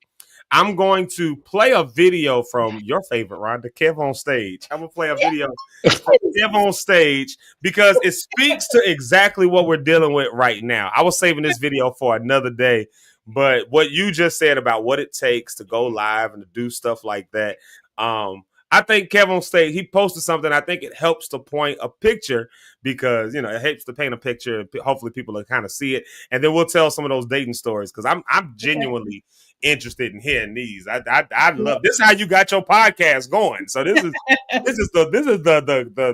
the nexus of Rhonda on the Rock. So we got to. So I would love to hear some of those stories. But let's do one music song. I'm playing all good vibes today. Matter of fact, no, Rhonda, you suggested this song, and I probably just need these words prophetically this morning. My Day, Canton Jones. We play it all the time, but I probably just need to hear those words this morning. So here we are, My Day by Canton Jones. Hopefully the song will play all the way through. All right, here we are. My day.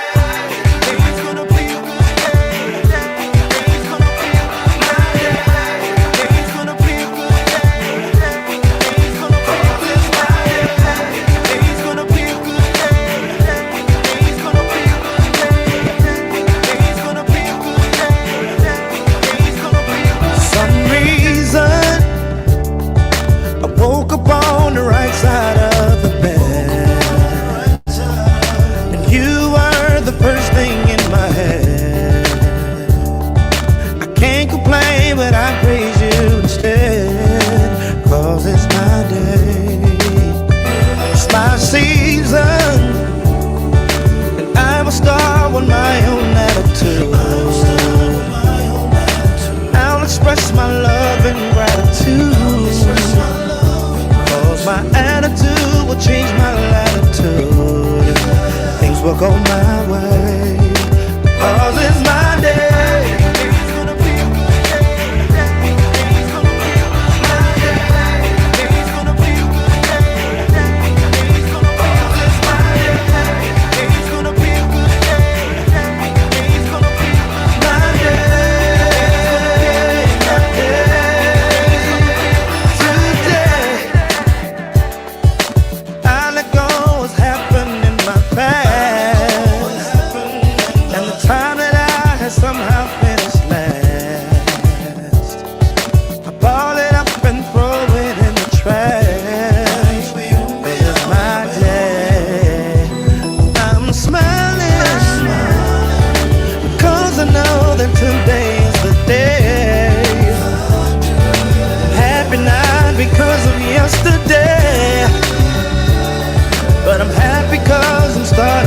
Today, things will go my way, 'cause it's my day. It's gonna be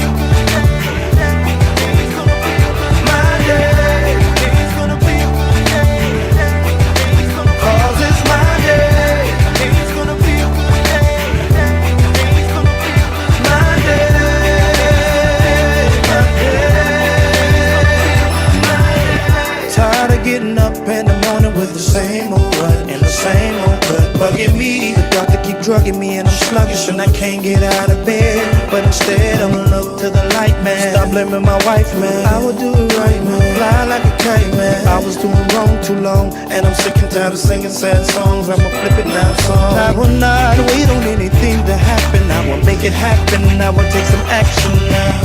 Won't wait on another day. God to make you way. I will take today.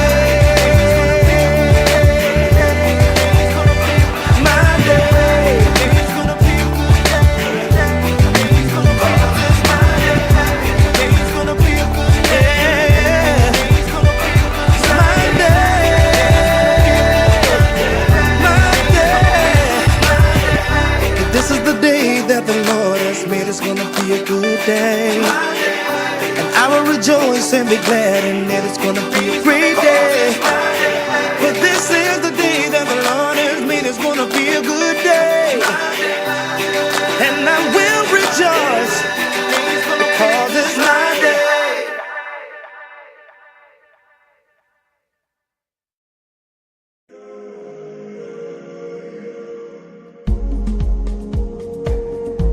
And we back. Whole song played through. I'm happy about that. Praise the Lord.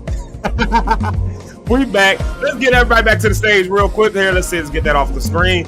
Let's bring back to the stage Rhonda and Eric. There they are. All right, y'all. So I got a couple songs in here loaded up. So now we should have some good music as well.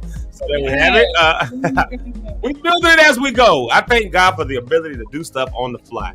So I want to play this video real quick. I know, right? Like, hey, look, some people, there's always a silver lining. And if nothing else, I'm always going to come back around at some point to optimism. Because this literally, for some people, you know, getting on and your whole show is gone. For some people, that's the end of the whole.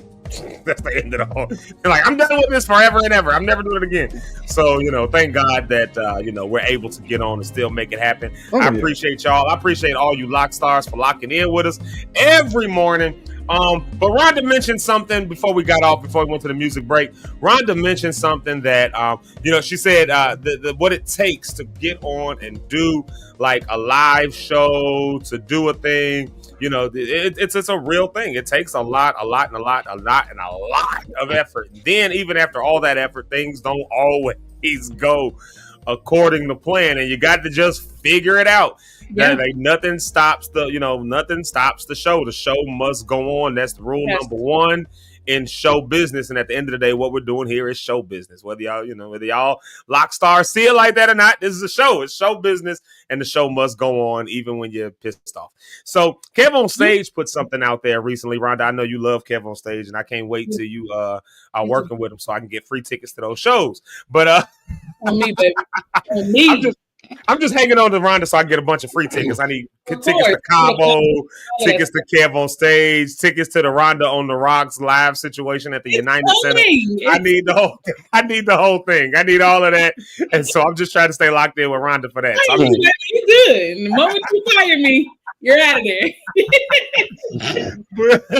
But Kev on Stage did this video. He, you know, just talking about, you know, he has this series now, Churchy, right? You know, he's got that whole thing, the whole show, Churchy. It's on BET Plus, if I'm not mistaken, right? I've not watched it yet, actually. I don't have BET Plus. I don't have a subscription, so I've not seen the show. But it looks like you haven't seen it. I haven't seen it because I don't have BET Plus. My cousin is on that show. She's one of the actresses on that show. Nice. She's funny, man. It's good. And Mark Hood. You know, Chris' cousin is on there. Yeah, so Chris Hood, who has been on here, that's his cousin, Mark Hood, Mark JP Hood. That's his cousin has been on there. Yeah. So he put out a video about what it takes to edit the show Churchy. And so let me pull that up real quick here, because again, this hopefully paints some context to what it is to do anything when it comes to show business, when it comes to whatever, just going live, doing all that. So check this out and tell me what y'all think. Here it goes. Watch this. All right, y'all. It's day 2 in the Churchy edit bay. We spent 10 hours in here yesterday. 10 hours. 10 hours straight on episode 1. You know what we did today? 5 hours. The work on episode 1. They don't know what it takes. 15 hours, and we ain't even moved to episode 2. Because listen, man, when you editing a show, baby, you got to perform surgery. You got to go in there and find the cuts, drop the audio, the shot. Oh, we want that shot. That shot's out of focus. J-cut. Pull the audio kind of neat. Yep. Now episode 1 is actually just in a good place for a rough cut. We ain't done producer notes. We ain't done fine. Ain't no sound pass. Ain't no color correction. Ain't no scoring. It's just good enough to show it to somebody. 15 hours. And low-key, we could probably spend the whole rest of this day on this episode. We're only moving on to episode 2 because we need a break. At this point, I have this episode memorized. I know every single person's line, every shot. I know what it looked like. Version 1, 2. This is about the 4th or 5th version that we have. But this is the work, y'all. This is the work. Yeah. And imagine he's talking about a whole series. So I don't know, because I haven't seen it. I don't know how many episodes come in a series on Churchy, but if it's more than 10 episodes and you did 15 hours on episode 1 for edits, and for those who may not understand what he's talking about when he says edits, on Live in the Morning, we just go live. You get what you get in the moment. But for a show, you have to shoot multiple things. So he's not even talking about the days of shooting. He's not even talking about that part. He's just talking about after all of that work, going in, doing the edits. And edit is just like cutting it, getting the scenes lined up, getting the audio together. That's not even the actual mixing and the actual transitions and putting the filters that you use. Scores and everything. The scoring it. We even talked about none of that. 15 hours on simply cutting stuff, making sure the scenes are together, lined up, and all of that before doing any other work, which they'll probably spend another 30 hours on to do that work. But that's one episode out of many. But you know what, Zeke, that reminds me of too, though. And these kind of situations, what people don't understand is, as you know, Zeke, you've had this happen, and Lehman kind of shared it. When you get all that work done for something like this, and then it erases or it resets. And I've been in the studio of people who record whole record. Right here. They record a whole record, whole song, and get done. Like, man, that was hot. And go back to play, and something happened, and he erased the entire thing they just spent a week on. Yeah. And that's when you hear the language changes. I don't care if it's gospel or not. It's a lot of stuff. Like Lehman said, remember the Stellars? It's going live the next day, and the entire show of the Stellars, which normally runs, because 4 or 5 hours when you're there, 4 hours, and then they cut it down to that hour. His system went out, and he was over audio and everything, all the files, everything was like. And they was like, "Hey, figure it out." And he didn't figure that out. You got about an hour. You better figure an hour to figure out 5-6 hours worth of work. This stuff is real. It's real. So it's really a passion in order to get on there doing it. And so to anybody who is doing anything in the fields of where it takes editing, and this, Kev on Stage is obviously talking about his television show, Churchy, but I mean, this also applies to music. If you're working on a project, I mean, the editing process, you can spend 3 days just editing a song. Like, just editing a song, constantly playing it over and over and over again. Like, even if it's a school project, somebody's at school, you didn't work and did your whole little presentation, that you erase it or you save it wrong. That's not funny, but can we remove Kevin off the page real quick? There's so many examples of that you can think of. Like when you are passionate about something and you are creating some type of project or whatever, like even like my TikTok videos, I don't do a whole lot of editing, but I do some editing. Well, not as much anymore, but I do some editing, and then somebody calls me. A phone call comes through.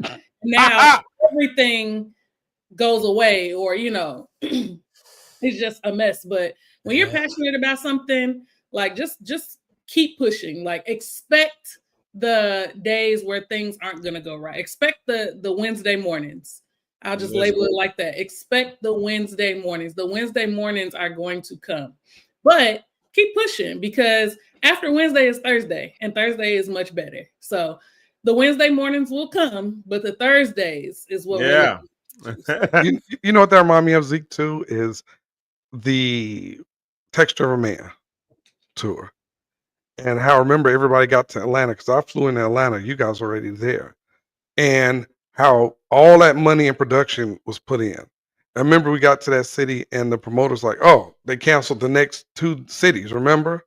Yeah, no, that wasn't Atlanta. Atlanta was a good. Oh, was it in Atlanta when it happened? When they canceled it, we was on our way to the next. Oh, no. Oh, well, no. We was on the road. So Milwaukee, that was coming up to Milwaukee. So Right. they didn't cancel it in Atlanta. They canceled it. We were on the road. On the way. Yeah. We were like in Indiana or something like that. And they like we had, so mind you, we've been on the road by this point because you're on the bus. We've been on the road 12 hours at this point. Like, and then they you find out the canceled it shows as are we're canceled. pulling into Milwaukee. We find out the show is canceled. We had to figure something out. Like, Now, how does the show- Milwaukee had to be fixed, but you remember we were in Atlanta because remember we were at that hotel. And you were outside when I got there. We did the show, and then the next day was canceled. And Brandon was like, "Well, what we go?" And see, those are the situations. It was like a thing of like 3 dates in a row. 3 dates in a row was canceled. Yeah, Now so everybody's it sitting might in the have been hotel. Yeah. Everybody's sitting in the hotel like, what are we gonna do now? And yeah, you still got to pay people. You still got to cover hotel costs. So even live production on that level, because those mistakes, when people cancel those type of shows for him, that's $60,000 a show that's missing. Somebody canceled 4 of them. That was $240,000 in 4 days. $240,000. Those are expensive cancellations. And when you think about it, even more than that, because again, I remember being in St. Louis because of those shows, and we had some break days that were already in there, which we were in St. Louis for like 6 days or something like that. Yeah. Like 4 days, 5 days. Some people went home. Do. I remember I went and hung out with my cousin Tony. Remember Jerry Thompson, who was on here? I went and hung out at his house for a little while, like, for a couple of days, like, and which proved to be really nice. That was really cool to be able to do that. But these things happen. Like Rhonda just said, Wednesday happens, but Thursday comes around. Come on, what happened on Thursday? He got up. We are thankful. We are thankful. Thankful Thursday, yeah, because we made it through that Wednesday night. We made it over the hump. Yeah. So is it time for me to tell my day? Yes. I was just about to transition you to that. I was just about to do one of these. I was about to do this to you. I was about to do this right here. I was about to go. I was about to give the cue music to, all right, time to transition. All right. So this is, I don't think I've even told this on my own podcast. So you guys get it here first. Hey. So, this had to be before the pandemic for sure. Maybe 2018 or so. Maybe 2018. So I met this guy online, very, very handsome guy. And we talked a lot, like via text, over the phone. But anytime that it was like time to like meet and hang out, there was always like a reason why he couldn't. Like, oh, I got this came up. Oh, I'm tired, blah, blah. So a friend of mine, actually another guy I used to date, is his barber.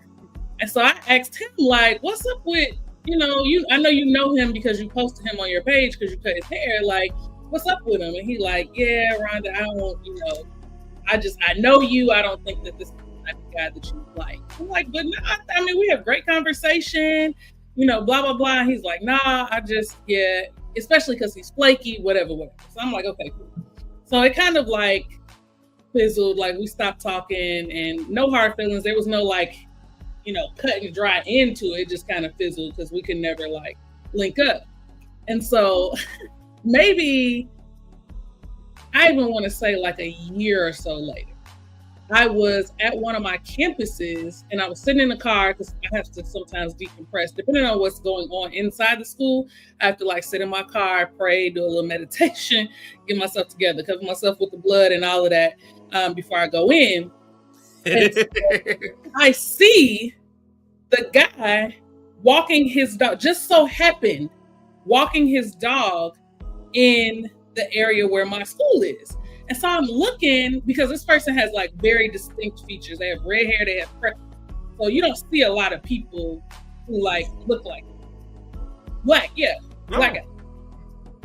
So they're walking. See how you got to do the black, the international black symbol. Yeah. So they're walking, and I'm like, as they get closer to my car, I'm like, this is not what, like, this is not a man. This is a woman. Boobs and everything. Now, mind you, when I saw, hold on, wait a minute. Stop the music. When I saw the pictures, it was like, they had like hoodies on and stuff like that, where you couldn't really tell, but I'm not looking for that because I don't expect, I'm not looking for that. But when I saw this individual, they in person, it was 100% a woman. And I was like, that is why they never wanted to hang out. That is why clearly they were like transitioning. Yeah.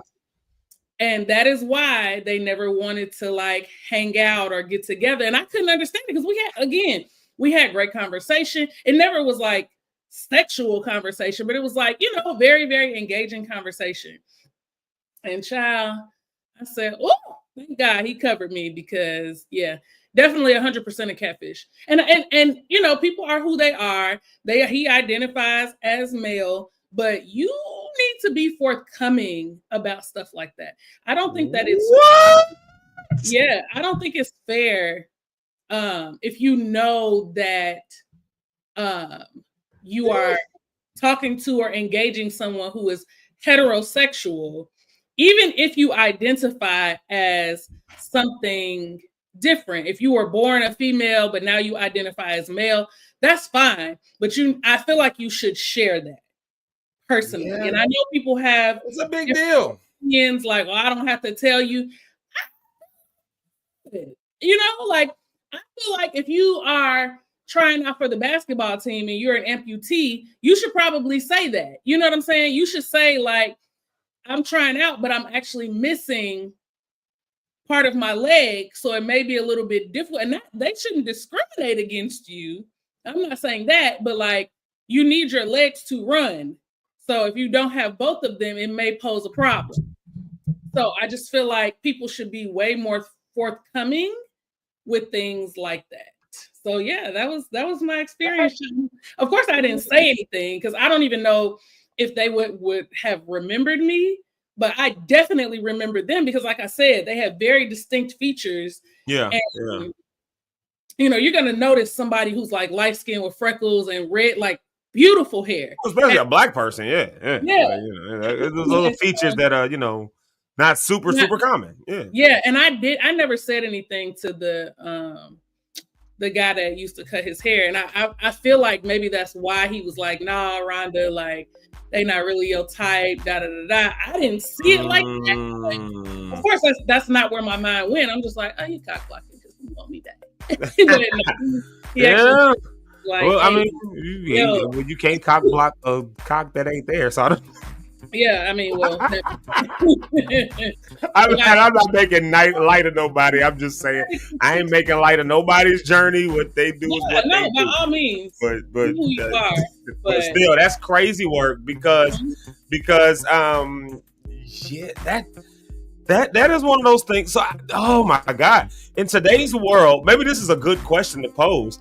In today's world, is that a question that should legitimately be asked on the first date, or a topic that should be, hey, I was born a male, I am you know what I mean? Like, I'm still a male, or I was born a male, I assigned male at birth is what they call it, right?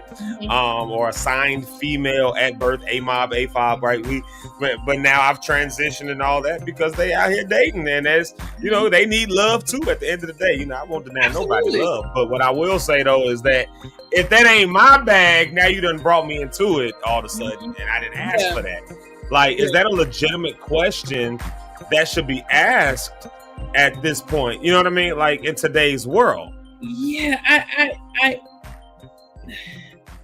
I think it's more awkward for a person to have to ask than for a person to just be transparent. You know what I'm saying? Like, there has to be a reason why you're not forthcoming. Like, hey, I'm Rhonda, I'm 37, I'm transgender, I love chocolate chip cookies. Like, I feel like it should be a part of your introduction, because the assumption is that you were born male, right? And yeah. Respect you in my assumption of who you are. You know what I'm saying? And then you don't give a person a chance to decide, right? Like, I've ran into men who were married. Like, I had no idea that they were married. Like, and I'm not saying that I would date a married man. I absolutely would not. But if they were forthcoming, would you? Listen, no. No. Yes is no. What if? Okay, so I'm gonna let you go right back to where you were. But what if he was? What if he was married but like separated, and you knew he was separated? He was honest about it. Like he's like, look, my wife is dating somebody else. I'm just trying to get back up. Or would you be like, nah, I don't want that issue in my life? I think it depends a lot on the situation. Like, are you separated and y'all still living together and like all of that? That's what we separated, but we still. I think that's different. I think I would want to know, like, why are we waiting to pull the trigger to file for divorce? But I also know divorces can be really messy. I don't want to be caught up in the middle of that. So I may defer to, like, we can be friends, like we can get to know each other, but like you need to handle your situation. Because you're still married at the end of the day. Correct. Yeah. Correct. Separated or not, you're still married. Because I was in that situation. I was married, so I'm like, I can't go out and stuff. Yeah, people are different, right? You still legally married, yes, but you know. Yeah. I think it just depends on the person. I think it depends on the person. It depends on the situation. Some people have been separated for a number of years and they have just moved on with their life, still legally married, but have moved on with their life and are doing a bunch of other stuff. So I really think it just depends. It's not something that I'm like looking for, obviously, or like seeking. People are people and life happens and relationships go awry. And what we think is so like cut and dry is not necessarily cut and dry. The amount of people who are like, I mean, why you ain't got nobody? Hell, if it was that easy, like you just go to the Jewels real quick and just pick up. Just go to aisle 3. I love my auntie so much. God bless her. But literally every time I see her, she reminds me that I'm single. She's like, yeah. How old are you? I'm like 37. Yeah. Wow. I mean, and it's almost like, and I know she doesn't mean any harm, but it's almost like suggesting that I just take anything, right? Yeah. Like, I mean, find somebody, and it's like, no, I could be married right now if I really wanted to. I could be married right now. My right hand to God, I can show y'all. This guy that I used to date, his name is Jason. We dated like recently. He texted me yesterday because he like got sick. He was like hospitalized overnight or whatever. So I'm like, hey, you know, like, how are you? You feeling okay? Whatever. And he's like, I'm good. We should elope. And so I jokingly said, oh, you trying to marry me? And he was like, 100%, because I don't want to be alone. I was like, oh, what? So I said that to say, if I really wanted to be married right now, I 100% would. But I don't want to get married for the sake of having somebody. Like when he said that, I was like, oh, I definitely would never marry you now because you just don't want to be alone. You need to get a pet. You got 4 kids, sir. You're never alone. What do you mean? Yeah. Like I don't. So there's this. Go ahead. I'm sorry. No. Go ahead. No. I didn't see you still talking. I'm sorry. No. Go ahead. Go ahead. Well, I was just gonna say, you know, just so as we're talking about like, you know, dating and from a woman's perspective of dating, and obviously we've been talking to you about, you know, dating and going out on a date tomorrow night, which, you know, that's going to be a good old time. First off, thank you for even putting yourself out there to do it. You know what I mean? Because who knows what you get. First date is always that way, especially when it's like this, you know. But you know, it takes a special person to be able to do it and to make it happen and to just at least be open to it.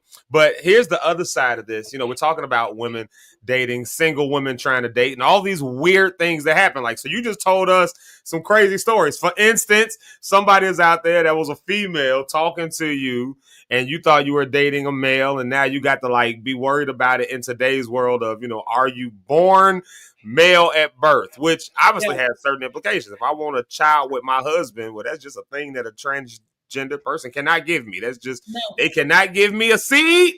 You know what I'm saying? They cannot give me a seed. So that ain't a thing that's going to work, you know? So we're going to have to get that from someone. So if that's not a thing you want, that's not your bag. But like the onus now all of a sudden seems like it becomes on the the person that's dating, and we're talking about the female perspective with it today. Mhm. Like almost now the onus is on you to almost come in and have to like ask these questions that your mama and your grandmama and your aunties ain't never had to ask nobody before. Yeah. Like your mama, when she was in her dating world, ain't never had to ask somebody. So were you Mhm. born a male at birth? You know Yeah. what I mean? Or or I don't know, maybe she did have to ask questions like, are you seeing somebody right now? Are you married? you know, but but there's these things, this new world that we live in, and that we pair this up on top of, and I'll throw this in there. We pair it up on top of the fact, like you say, you're 37 years old, right? So millennial dating, the world changed under us. By the time we got out of college, the world had changed. And what our Oh, yeah. parents thought the world was supposed to be for us ain't what the world was. You know what I'm saying? Mhm. So now trying to date and navigate in there where, our uncles and our aunts and our mamas and our grandparents was, the man goes and gets the woman, and he gets Mhm.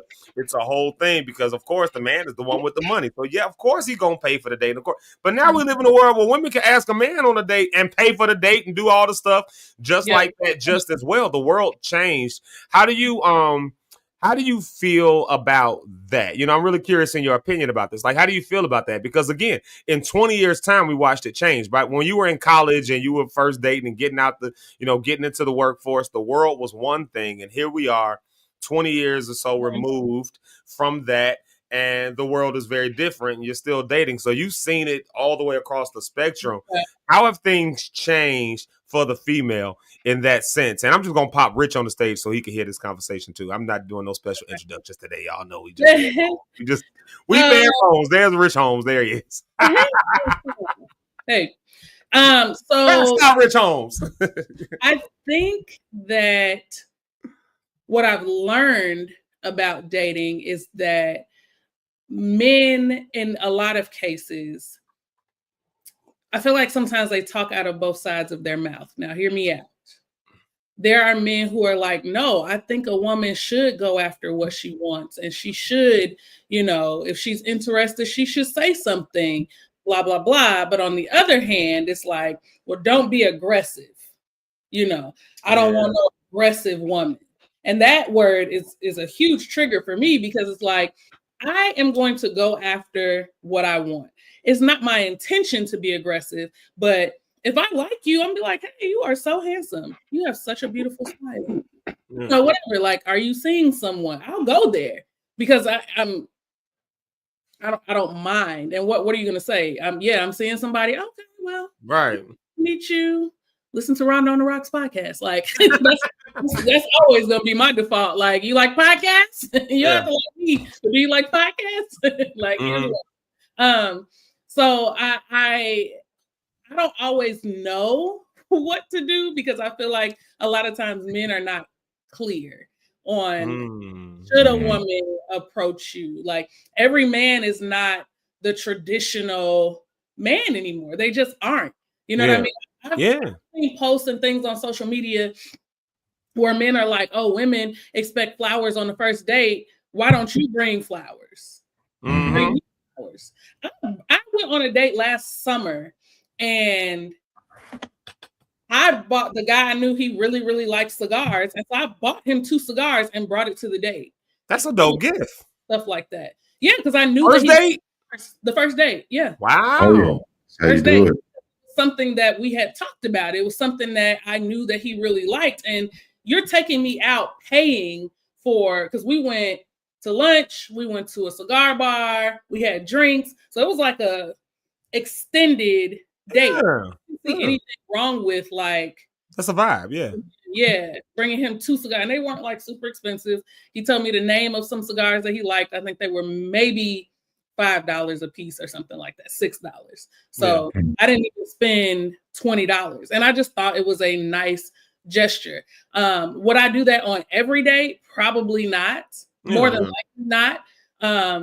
But in dating, you're also testing things out. You're seeing what works. You're seeing, I bought him some cigars. I don't know that I would do that with whoever I go out with on Thursday night, probably because I don't know who they are and I wouldn't know what to bring.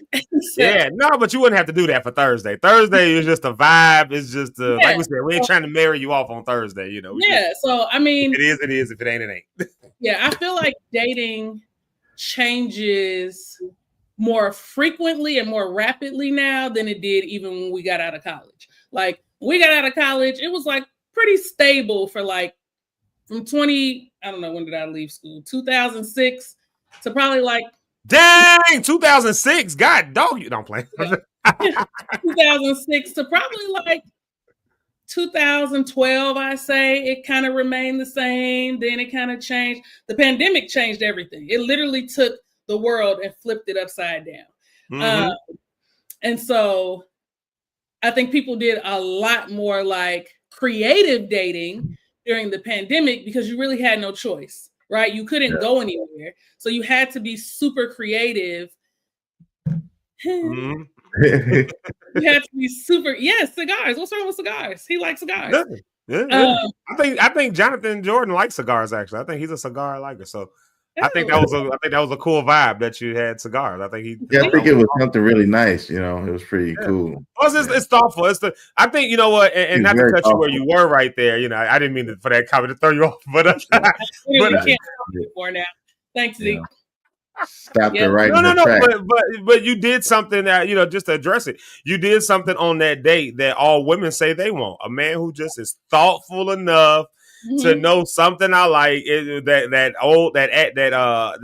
age old adage of it's the thought that counts. It ain't the gift. It ain't the price of it. It's the thought that counts. And when you put that extra thought that said, hey, she knew I like cigars. She knew I like this brand. She popped up on the first date with 2 of them.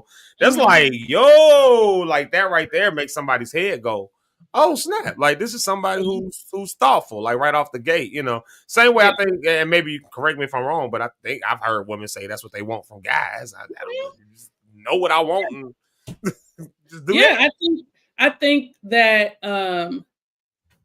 everybody is trying to not be the one to do too much, right? Like everybody's trying to remain cool and laid back because nobody wants to put themselves out there and risk being embarrassed, rejected, or hurt, right? Yeah. So men are less likely to do things because if a woman is like, don't want to talk to them no more after they didn't buy flowers, then they never want to buy flowers again in their life. And it's like, calm down. That was one person. Things happen with one person. You can, you know, don't let that change who you are as a person. Now, that particular gentleman, that was the only date that we went on. We never went out again after that. Really? That I was going on, we were talking on FaceTime. And he was like, oh, you look distracted. Like, what are you doing? I was like, oh, I'm just adding stuff to my Shein cart. I was just shopping, like, you know, as we were talking on the phone. And so he's like, oh, let me see what you bought. So I share what you're buying. So I share my screen. And I'm just like going through, we just chit-chatting, and he Apple paid me for the entire Shein cart. So yeah, I'm like, well, you just bought my summer wardrobe. God bless you. So, you know, stuff like that happens. And we went out on one date. I bought those cigars. We went out on one day. He bought the Shein cart. And then after that, it just kind of like fizzled. Like we tried to, you know, hang out again or whatever. And it just like our schedules couldn't really align. Yeah, and, it happens. Yeah. What does man say? That's 1,000 in my book. I think it's a. Oh, the cigars, the cigars. Yeah. I was like, I see the context here. Yeah, he said cigars. Say yes, I do like cigars. I'm trying to find his comments and track them. I think it was a tracking of, you know, it's a little bit of a delay between the live and the. Oh, he's asking for your cash app. I don't want to look at the comments. Comments distract me. I'm gonna look at our chat and don't come in here typing either, Eric, and throw me off. What are you talking about? Random stuff. I don't want to look at the chat that's happening because it's distracting. I'm trying to read both. So I said, I'm just going to look at the backstage chat. And I said, for you not to come in there typing nothing, trying to distract me. But anyway, said all that to say, I feel like people are more creative now since the pandemic when it comes to dating, which I like creativity. Like I said, I'm into more activities now than just like food. and drinks, like that can be a part of it, but I don't want that to be the only thing that we do on a date is just eat. And that's so. Let me ask you this: would you attribute that to being a little old? And I use this word loosely, but I mean you are older now than you were when you first started dating. But as you get older, you experience more things. You see more things around the world. So when you're younger, going to the dinner and the movies, that's a date. That's a vibe. That's a and movies for young people might actually be a good date because they ain't got much to talk about no ways. Like so at least the movie gives them something to talk about, right? But as you get older, you got a job, you got family, you got stuff that you're dealing with. Like you said, you taking care of grandma and doing all these kinds of things that happen like in life, and you got a lot more things to talk about. And when you get finally with that partner, would you say that it makes you want to like discuss things that are more depth? So now all of a sudden dinner is not necessarily the only thing I want to do. Yeah, dinner is a good starting point because we got to eat. We got to eat. But now, I've seen I don't know, just for a random thing. I've seen something silly. I've seen Navy Pier before. I've experienced the flyover at Navy Pier, and I would love to do that with a date. And so, no, I'm not interested in going just to dinner.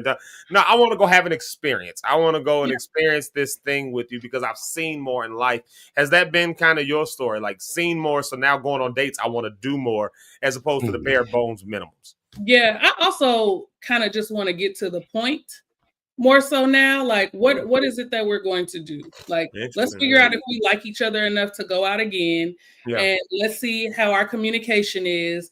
Let's see if we share the same interests. If we don't, that's cool. Let's move on. I do not desire to have any grown friend, big grown male friends. Like, I have enough. I got all of y'all, and then I have just other guys that I've met along in my life. So I'm not on the hunt for people to just hang out with, because that is a very, very slippery slope, especially if you started out like dating and now it's like, well, let's be friends. Like, that's a slippery slope. Somebody gonna try to.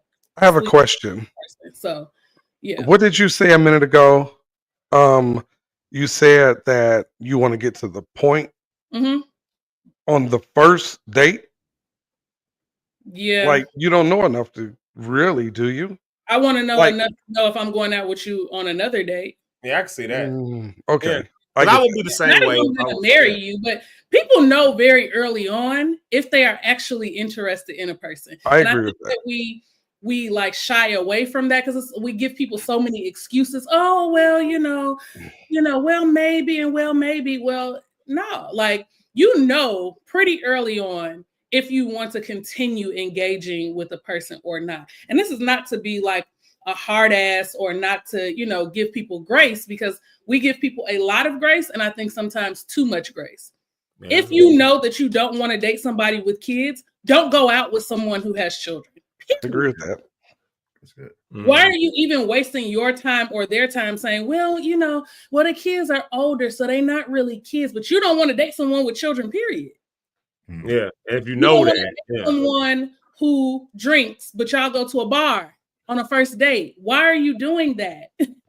You don't drink. You don't want to be with somebody who drinks. So why are we doing this? You see what I'm saying? What if you're just open to new experiences, though? Right. That's what I'm going to say. It could be a new experience, and you could change. You could, but if you know what you want. And I think drinking, that maybe is not a good example. Things more permanent.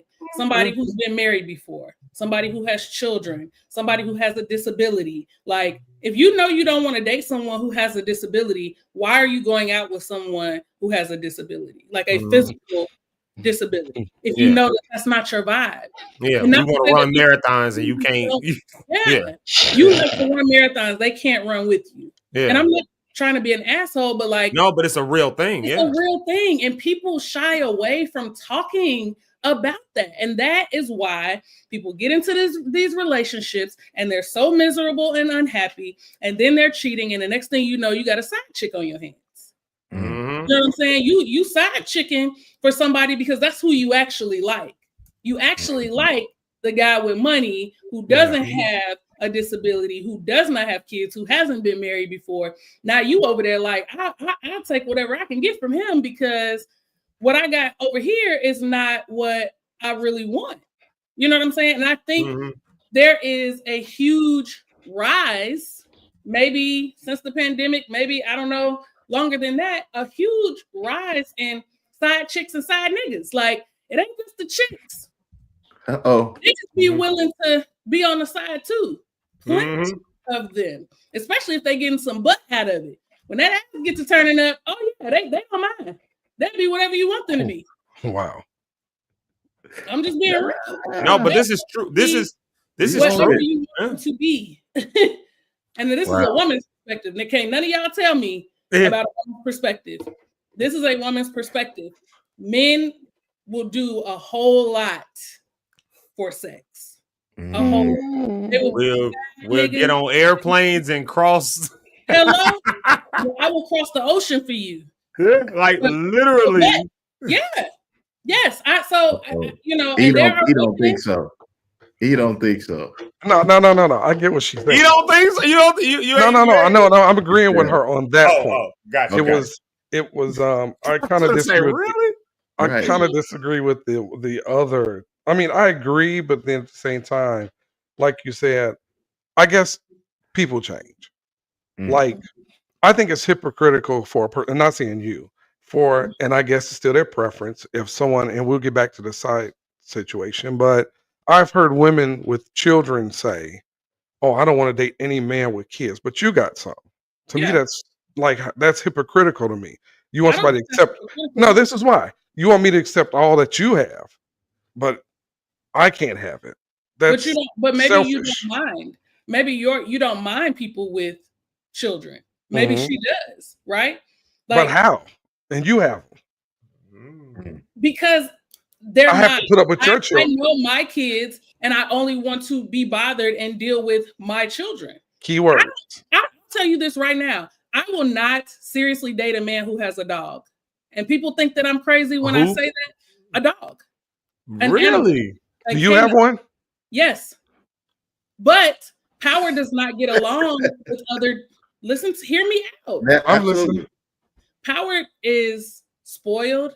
Power is a loner. He does not get along well with other dogs. And if I'm kicking it with you and I'm staying overnight multiple nights, he got to come or you got to come over here because I can't just leave him alone for, multiple nights. And I like to sleep over. I don't want to spend a night bag. I like to hang out. Sometimes I don't want to go home. You know what I'm saying?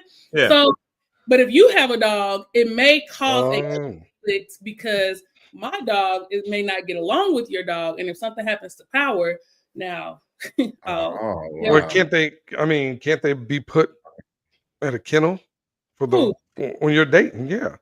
People go out. But if it becomes a serious thing, the dog can't stay in the kennel forever, though. Yeah. I get what you're saying. I get what you're saying. It's going to be a conflict. Power is my family. Power is like the closest thing to the child that I have right now. So, but I'm not going to disrupt how he lives his life for somebody. Like, you know what I'm saying? That part, it may sound crazy, and I know people, ain't nobody saying that. Oh, I'm not looking at the comments. So if they dragging the comments, I won't even know. Everybody disagreeing with you, yeah. Everybody has their own preference, right? Like you have an adult daughter, right? Right. Would you date someone who had an infant? An infant? I like children. See, it's different from me. Would you date not the regular guy who had No. I get that. I get that. Like, yes or no? Would you date someone who had an infant? It depends. I'll be honest with you. It depends on the person. Because if I like the person, I accept everything that come with the person. I can't. Right. That's like me coming into your life. I really like you, but I don't like this dog, so he has to go. Or I don't like. Yeah, you know. Would you date someone who has previously been a side chick? Yeah, that's her past. I can't hold that over her head. That's okay. She can bring up everything I've done. Shoot, I think every dude would date a previous side chick. Right. I think every dude would probably. We've all dated side chicks. Everybody. I'm pretty sure, absolutely. Well, I ain't dating no. Every woman, not every woman, but majority. Almost dated. Almost. I was like, you almost had a side chick, Rodney. No, Because you've dated a that's a side whole dude. other story. Because like Rhonda may have dated a side. Rhonda's dated a side dude before and probably didn't even know it. So knew. I can't use that. So what were you about to say though before that? Everywhere. What was you about to say before that though? Because would I date a side chick? I can't. That's being judgmental. That was my question. How long? When would she have to stop being a side chick? Right? If y'all just like going to the Olive Garden and then you went to mini golf and stuff, can she still be doing her thug this? Once it becomes a serious situation. Yeah, because we're just dating. Unclear. You can do what you want to do. That's also unclear with a lot of men because you just never like. I think that until a man literally says, "Rhonda Elise Cohen, will you be my girlfriend?" I am free to do whatever I want. And even That's then, how you feel? Huh? I think that's. I would agree. I agree with that. I think the guys know we would have to say, but at the same time, you don't want to be a fool. And you waste your time with somebody, because women do that too. Yeah. Now you've wasted your time, and they're like, I'm with it though, like, because I get it. I mean, without a label on something, like you don't really know what it is, like you don't really know what you're calling it, and so that means it's free game at the end of the day, like, and so like some people get that's why some people get possessive. They ain't had no labels put on nothing, went on 2 dates, and all of a sudden now in their mind, that's my girl, and this, that, and the other. They, we about to get married. Before you know it, now they become stalkers and all kind of other stuff. And I know a girl right now, and if she was on Facebook, I laughed at it. It's funny looking back at it. She's out to eat with her girlfriends, hanging out, and you know how you have your cameras at your house give you an alert on your phone. Mm-hmm. This dude is outside winding up like he's throwing baseballs, egging her house and her car. And I'm like, she said she's looking. I mean, he's rare back with it, dude. She showed me the video. He's tagging the house. He had a jumbo eggs, 24 pack. So he went to Sam's and got these eggs right. Doom in business. And I said, how long was y'all to throw eggs at somebody's house in 2025? But that's what I asked her. How long were y'all dating? She said, dude, we went out on 2 dates. Mm-hmm. She said, I haven't seen this Negro in years. And the voicemails was like, it's going back to what you just said. You get a stalker mentality. Why you don't answer the phone? I know you at work, you got an earpiece in. You can put one earpiece in this ear and the other one and talk to me. It's weird. But this dude egged this woman's house the other night. He must have been a side nigga because that's, sometimes they forget they roll. Oh, wow. Next thing you know. Not the roll. Their roll. I think women forget their rolls faster. Playing second. As if you are playing on a team, because when you play on a sports team, everyone has a role, right or wrong. Right. Yeah. The point guard, the center, that's basketball. And then the football, the tight end, the quarterback. Are you mansplaining men right now? Everybody has a role. And when you don't do your role, then the play gets messed up. I think more women forget their role. You said. What is it like that? I think grab that tea, crab motion. I think sis. I can't see the comments. I think more women forget their role quicker than the guys do. I don't know. Yeah, women will pop up at your house. They pop up on you like with it and like, hey, think how often women do it more. That's think about it. That's subjective. Maybe in your experience. No, it's realistic. That's nothing to do with subjective. Men do it too sometimes. This is what I'm saying. Men do it. Don't get me wrong. I'm not saying men don't do it, but I think women tend to do it a little bit more because how often do you see a guy and a woman pop up? You're like, oh, you know what we got going? Well, I feel like this because women are more emotional. Your emotions get wrapped up in a person quicker. Some men do, but women are more emotional people. That's true. I think women for sure are emotional, but I don't think women are more emotional than men. Yes. No. I'm saying you all hide their emotions because they have to keep on this mask of I'm the man and I agree with that. I can't show my feelings. Women show their emotions more, but that doesn't mean that women get attached more quicker. I don't think that's true either. Mm-hmm. I don't think that's true either. It's true. I don't think it's one more than the other. I feel like people get attached. I don't think one gets more attached than the other. I think that depending on your situation, I've had men who were attached to me that I was not attached to, and I've had niggas who I put a box of instant mashed potatoes in their yard and it rained and they had a yard full of mashed potatoes. Like, what? Yeah. What does that even mean? Petty! Oh no! Potatoes, and you know when you wet them, they it's flakes. Oh, okay, all right. Yeah. So, yeah. So, Petty. Okay. In certain cases, men. I'm never gonna get a date. Where's the data? Right. There's the lady Kelly Ellis wants to know where's the data? Oh, your friend Rita said that's just your keyword. You think versus. No. It's fact for me. The women are now chiming in. The women now they can for you now. I'm ready for them. Look. I don't care what none of y'all say.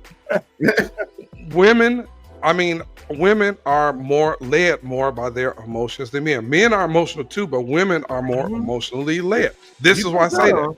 Yeah, I think because you think that. I think you think that way, Eric, because you struggle to show your emotions.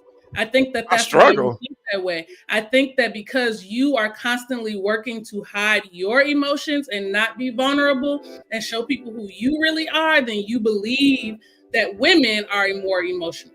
When really, we can all be a little bit more in touch with our emotions and things like that. I think, Eric, to be not to say that you are. A struggle to be who? Whatever be. I think you would struggle to be a side guy. You would struggle. Oh, definitely not. You would not be able to control your emotions. Oh, no. I could definitely control them. No, let them know, Eric. Let her know, man. Yeah, I'm gonna let you know. Because let me tell you something. Been there. Tell me about when you was a side nigga. With the chest, man. Hey, this is how I feel about it. I'm gonna get to that. Stalking is about control, not emotions. Period. Talk, Kelly. Speak now. Okay, I agree. Look at that. Lots of perspectives chiming in here. Yeah, lots of perspectives chiming in. I'm just scrolling through the comments real quick so we can move because we do have our special guest that we got to get up there on the stage. That's how we do, y'all. We just get y'all riled up and then leave y'all hanging. That's how we. Oh, I'm finna really rile them up. Look. Look. Now I will say this much because we do have to. I'm going to a music break. We do have to move along. This is good convo. This is exactly why we have Relationship Week, so we can understand some of these differences. Because I think that what we've experienced is that for some of us as men, we have seen women who were very much emotionally led and all that. But I would argue that men. I make this argument. This is where I have to probably break off of the brothers. I would make the argument that men are probably far more emotional than women, especially when it comes to love and relationships, which is why we end up with all these control issues. And here's what I think we do. We just know emotions. I think it boils down to the definition of the word emotional. If in your mind emotional means crying and doing all that, then you won't. But emotions has nothing to do with crying. Crying is just an expression of an emotion. Men, I'll tell you the way that I heard Pastor what's his name, Westside Maywood. Who am I talking about? Maywood, tall, light skin. God, you know who I'm talking about? Marvin Wiley. On Smokey Norfolk's live album. This is about 20 years ago.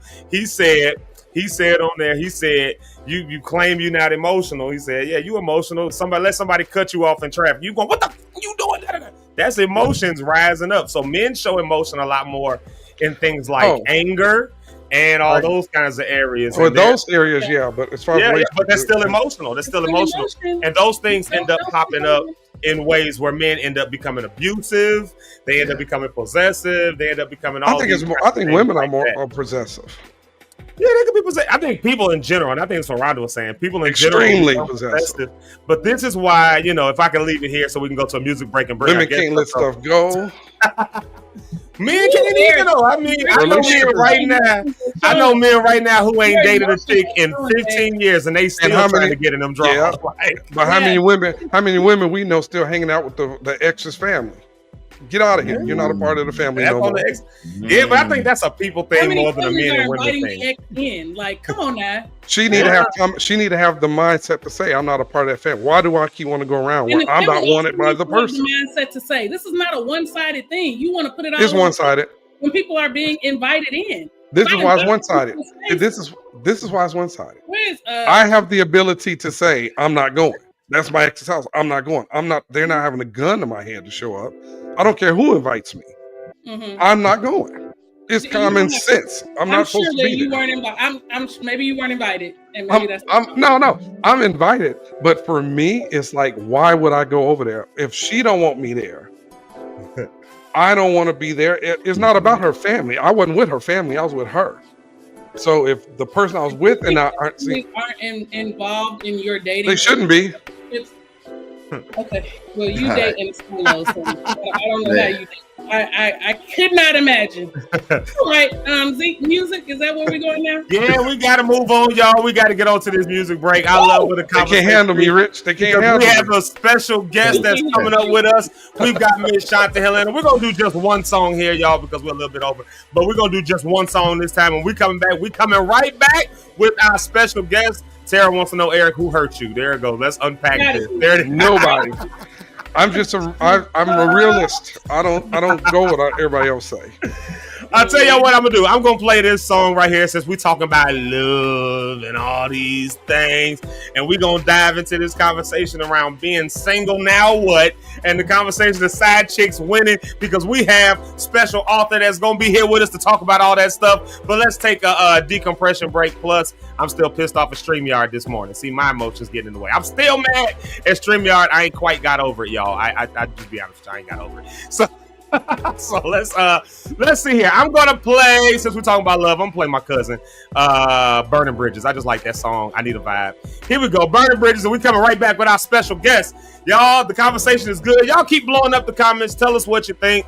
We've heard from Rhonda's perspective. We heard from Eric's perspective. Right perspective. We heard from I'm going to break. Bye, y'all.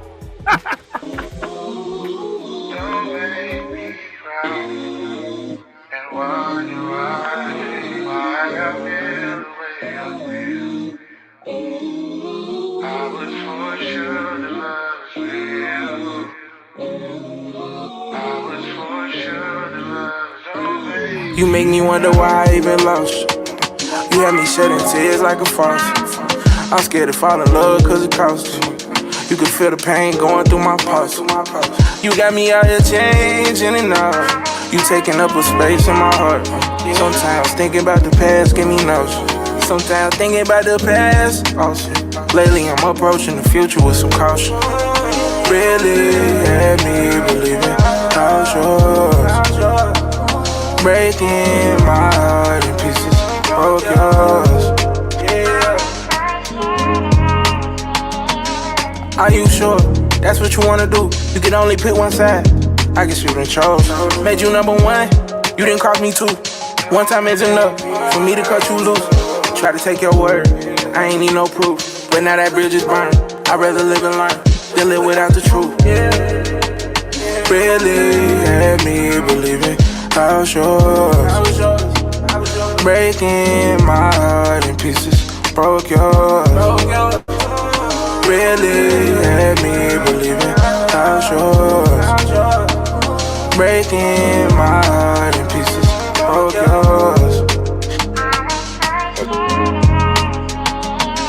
Are you sure that's what you wanna do? You can only pick one side. I guess you done chose.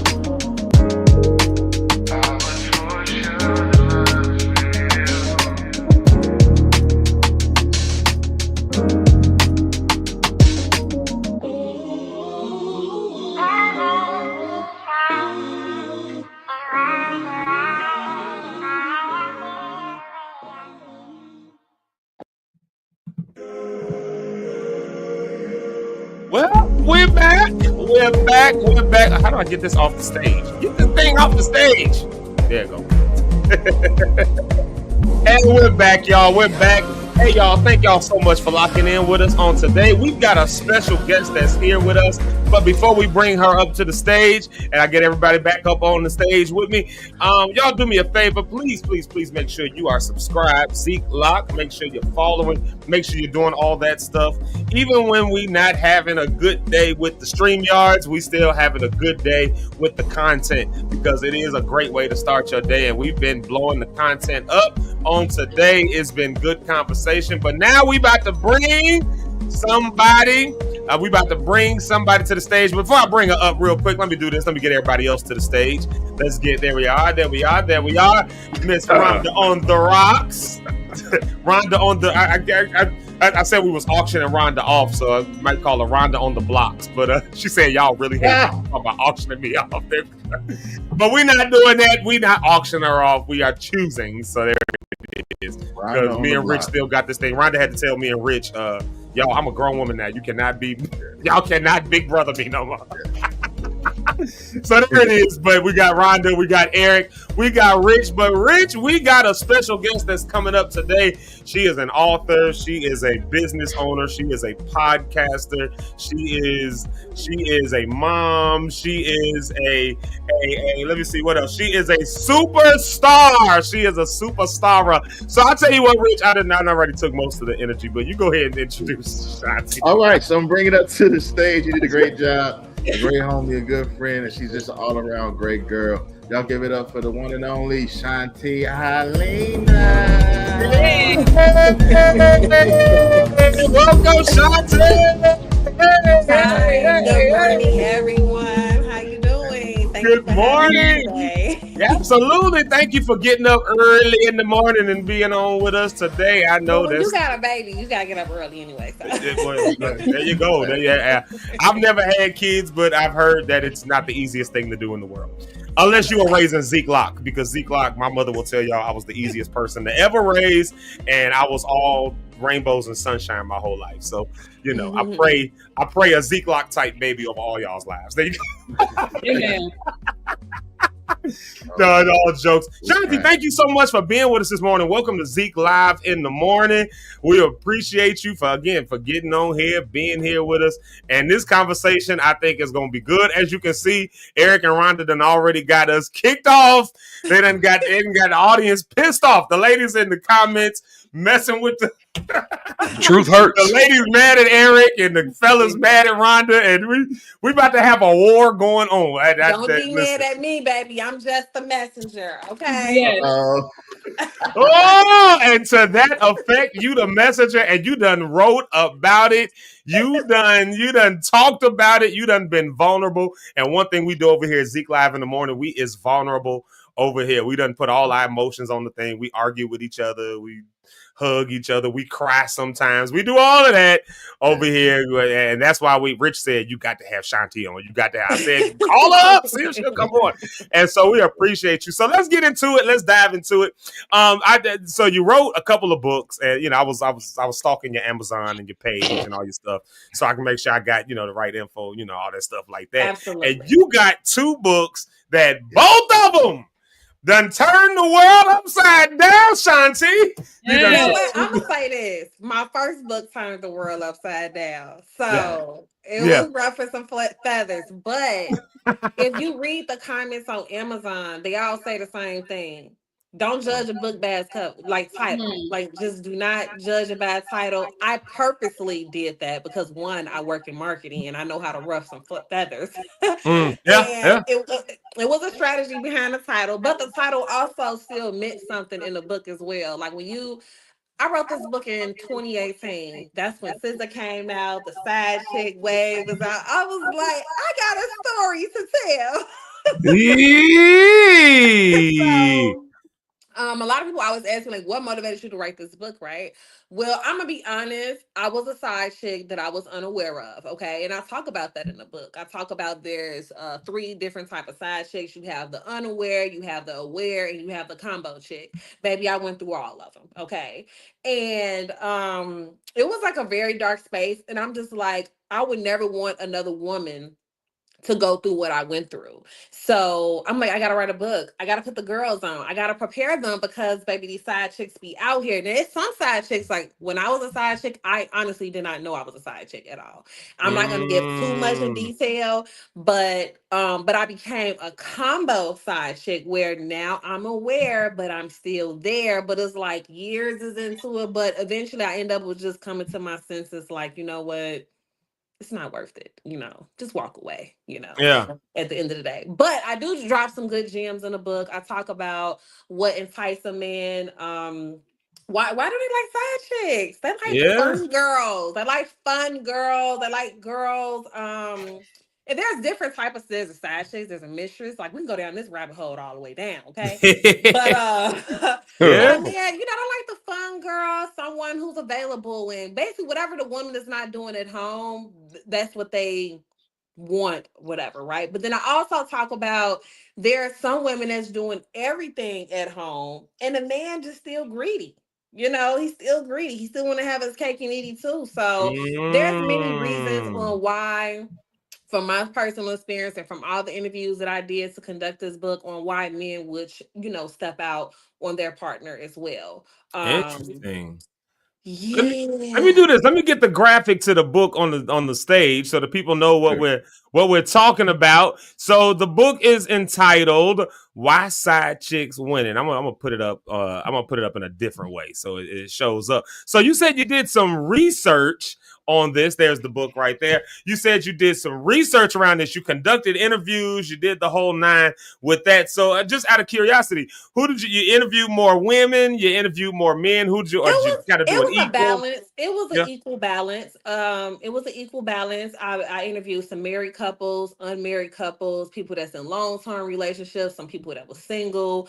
And what I did was, because I'm a book author, okay, I be wanting people to be honest and authentic. So when I used to ask certain people questions, they not knowing that I'm taking this information elsewhere, right? Because I want you to be honest with me. So I will purposely start up conversations about infidelity or cheating or side chicks just to get people insight. Because if I come to them and say, hey, I'm writing a book, they're not going to give me the truthful, honest truth. Like they're going to give me some cliche BS or whatever. And that's something that I did not want. So sorry, friends and family and friends of friends and associates. Y'all stories made it to the book. Oh, y'all made it to the book. But I mean, even in that, and I'll toss it to one of you guys in a minute. But even in that, like we were just having even this discussion. I think Eric and Rhonda, one of y'all mentioned it and said, like, this idea of maybe being a side person. Rhonda, maybe it was you that said that, and just not even knowing it. Like, and you just said the same thing, like not even knowing that was the case. And if I'm just being honest, I done kept some side chicks once upon a time, and they did not know they was a side chick. Like that's just, again, we vulnerable over here. Now I'm married now. I ain't got that going on. So don't y'all go back talking about Zeke got a side chick. I don't.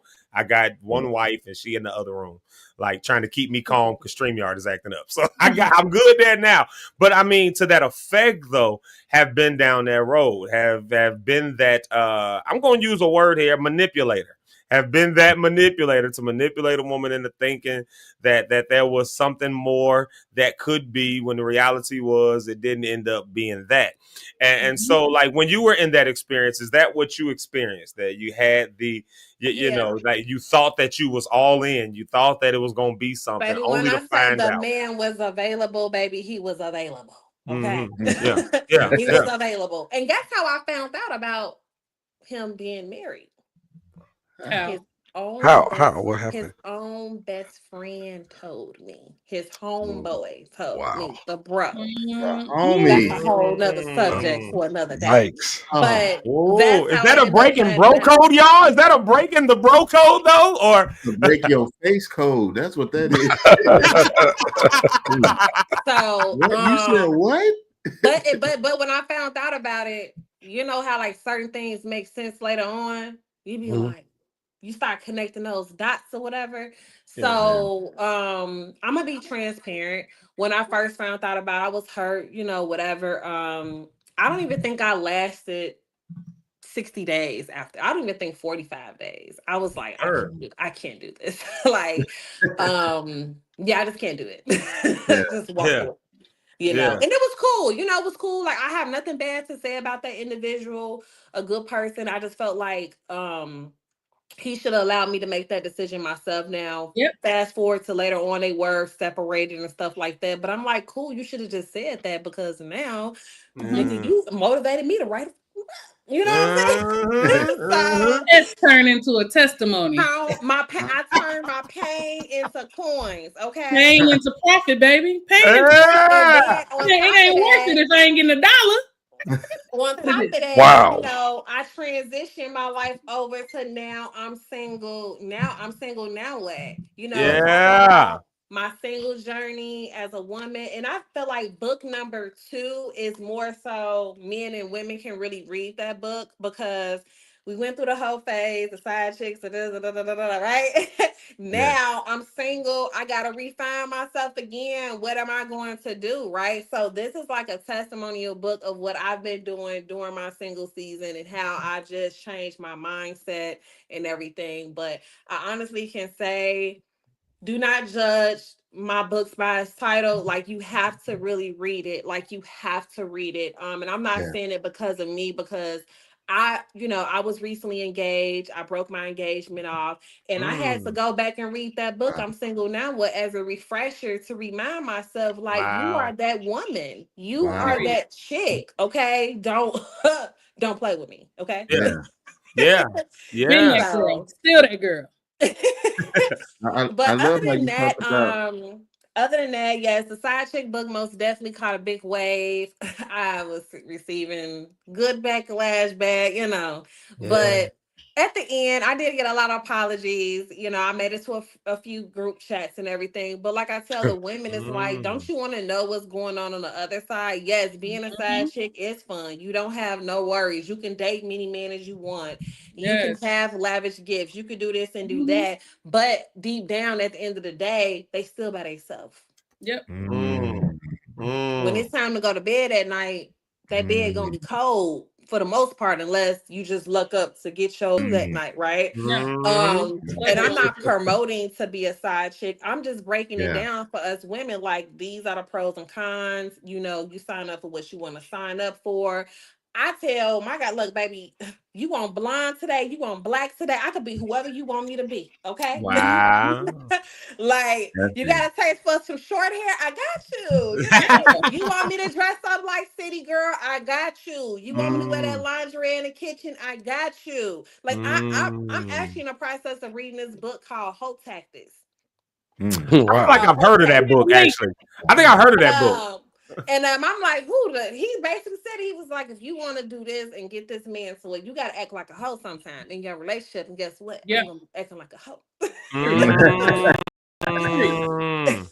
Hotation. Exactly. So, and then also just for me learning for myself too, like, you know, when you get comfortable in a relationship, as men and women, you know, women, we walk around with our do-rags on, scarves on. Baby, not me, honey. I got my lashes on, my wig on, my makeup on, and I could just, because I just know what's out here, okay? And I have a lot of male friends, and they be like, these women is crazy. They applying pressure. And I'm like, well, what kind of pressure is they applying? Put a sister on, right? So I'm like, well, shoot, I'm gonna start wearing my lingerie in the kitchen cooking. Okay, I'm just gonna randomly do this.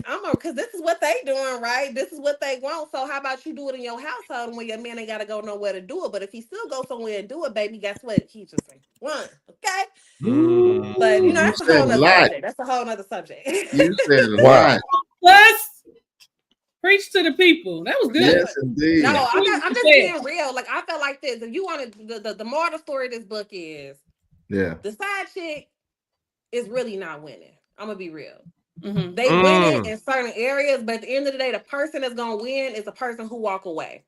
That's the winner. That is the winner. Whoever walks away is a winner. You may not see it at that given time, but later on, you're going to be like, man, I'm glad I made that decision that I made at the end of the day. Right. Yeah. So see, I'm encourage everyone, if you get a chance, to actually read the book. I know you may see the title and she did it on marketing purposes, like she said, but even how she just got to that and landed, that's an amazing part, because they really not winning. It's all a facade. It's all what society is telling, what culture's made up. So, and that's what I love about the book. and then it kind of segued. I ain't read this the second one yet. I ain't gonna lie to you, but I did read the first one. So yeah, but it's good, man. It's a good read. Yeah. Thank you. But actually, the second book, it came. I didn't have a successful press run with my second book because it launched during COVID. And I was pregnant at the time, and I did not know that I was going to have my daughter at 25 weeks. And it was around the time that I was supposed to do my launch party and everything. So I just had to cancel everything and deliver a baby in the midst of COVID and trying to launch this book. So what was more important, your book or a baby? No, I'm playing. I know, right? They both are babies. Wow. I know, Rhonda, you had something you wanted to get in there, and I know you got to run soon, so that's why Yeah, I do, and I really hate that of all days I have to leave early today. But it is really brave of you, I think, to write a book that is so controversial, especially for someone like me who like grew up in church, and I have this very like churchy background. But when listening to you talk about like men want to see you be a little bit of a hoe. Like I agree with that 100%. Girl, you gotta be a city girl. Yeah, a city girl. I love a city girl. Is your book on audiobook or is it just? It's just on ebook and the actual physical book. Audio is something I have been thinking about, but actually going through a lot of different companies' price points to figure out who got the best deal. Yeah. That part. Someone who was a guest on this show, Sheridan Davis. I don't know if she does the audiobook thing. I feel like she does. I feel like she mentioned that when she was on here. So maybe go back and watch that. Because I feel like she does do like the audiobook things too. She's also a Black woman who is an author. Her books are more about like growing up in church and like being a woman and all of that good stuff. Really, really good book. So shout out to Sheridan Davis. I don't know if she's on here, but shout out to her.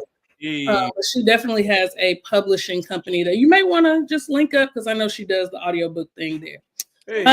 Connection. Send it over to me. Yes, ma'am. I will. I follow you on social media already, so once I find her page, I'll just send it to you, and y'all can go from there.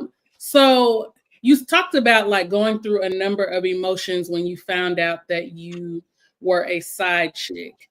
What do you think was like your breaking point where you were like, I actually can't do this? Was there like a specific? It was just the idea. It was just because I'm a woman's woman. Like.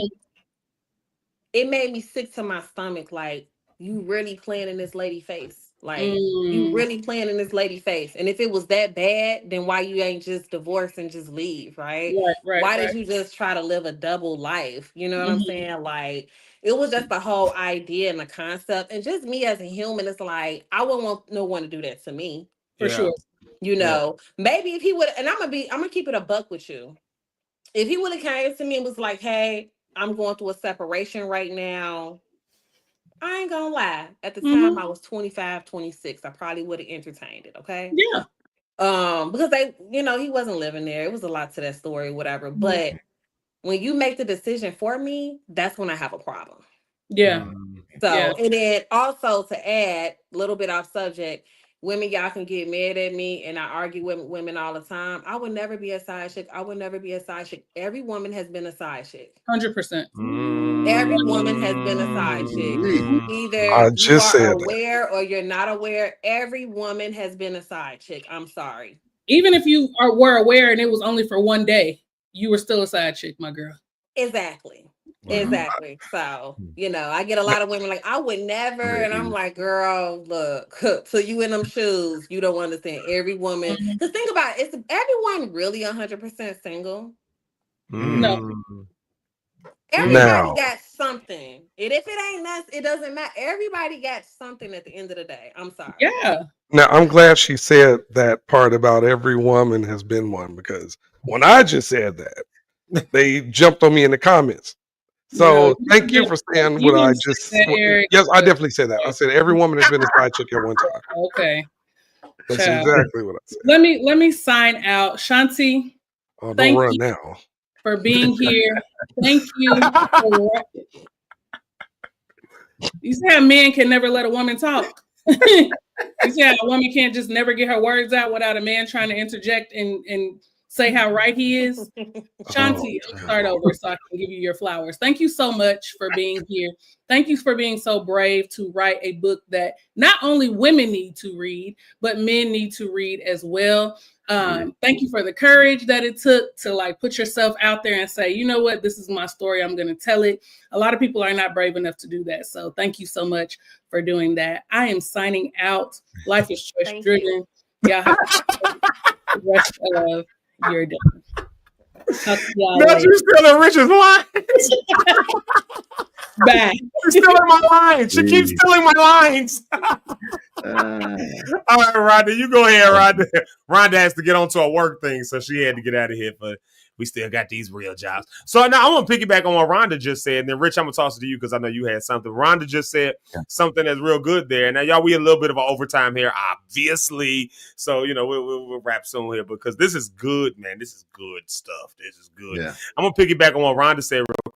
Yeah, a lot of folks will not go out there with their business that way and just be, you know, like, yeah, I've been side chick. Or I've been the such and such. Maybe, what do you attribute that to, I would say? Do you attribute that to a fear of vulnerability for some folks? Because, you know, it's a bold claim. We say every woman at some point has been a side chick. Like bold claim, you know? I mean, let's just be real. It's an embarrassing. You know, it's embarrassing. But I always tell people, like, it's your story. Don't be embarrassed by your story. You got play. And it's for men, too.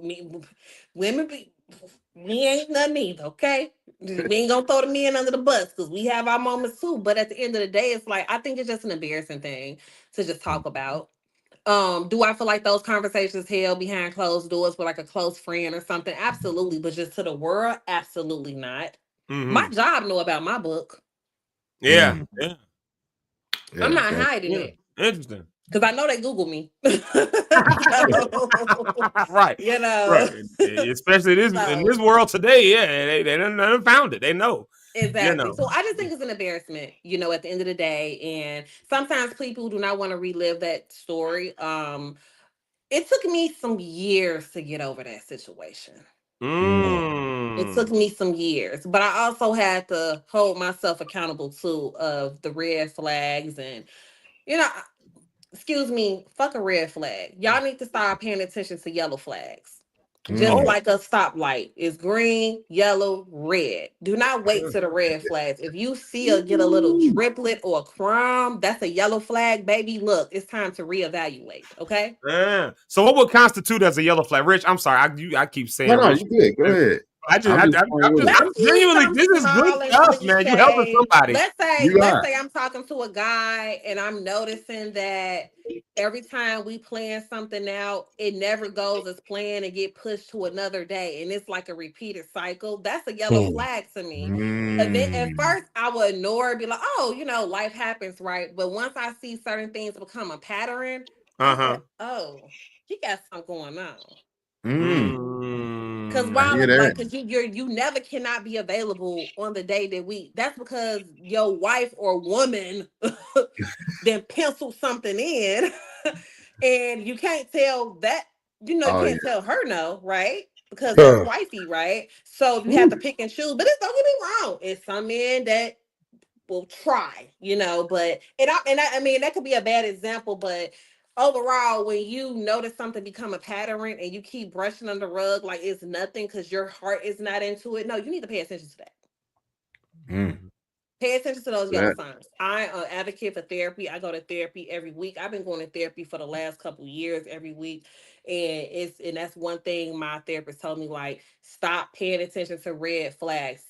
Yellow flags, and that's just not in relationships, that's friendships, that's jobs, that's whatever. You see a little glimpse of it, act on it, and it's now at this point, once you become aware, shame on you, because I'm not going to give you a pity story because you was already aware of it and you didn't do nothing about it. You just kept sweeping it under the rug, so I'm not going to feel bad for you. Yeah, good. That's good. I wanted to talk about, because I know some people are saying there's some really good positive parts of being the side chick. And of course, I'm supporting all relationships. I'm hoping everybody get married and everything. But I can't help but think of business side because I do work with clients and people on the professional athletes and different things like that. And the side chicks is a big deal in that arena, in that industry. And so, can you speak to like, okay, the money that comes with it? Because that's what I get in inbox and text message. Can I talk about money that comes with this? And I'll be like, Yes, well, you get. I'll try to give a I mean, spiritual it depends on the perspective. tax bracket of the dude you dealing with. To be honest, I mean, you're gonna Okay. get money, right? You're gonna get money. You're gonna have the freedom. Great bedroom. Like you're the fun girl. Like you pretty much is like his fantasy, if that makes sense, right? Yeah. You're his fantasy, you're his happy time, you're his everything for that moment, right? And yes, you're going to be compensated for that, at the end of the day. But also during that, I wish my mom was here. The more money, and I could be wrong, this is what my mama said. She like the more money a man put in you, the more he's going to be invested into you. And that is true. When I was a side chick, yeah, I had thousands, a lot. And he was going up with a fight, baby. He was going up with a fight. He was like, "But I invested too much money and too much time into this." And I was Wow.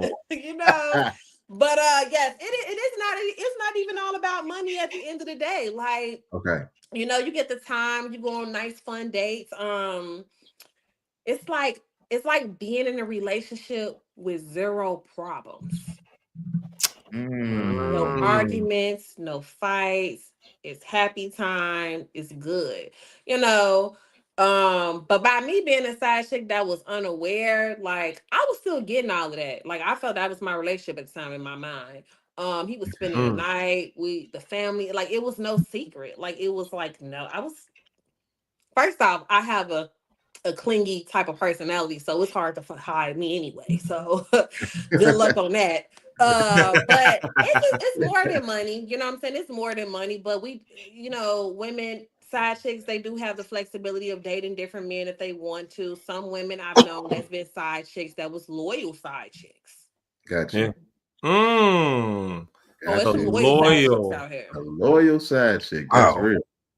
It's loyal. That's crazy. It's loyal side Eric chick. probably got about 2 of them. I'm pretty Not sure. my wife. That's too much.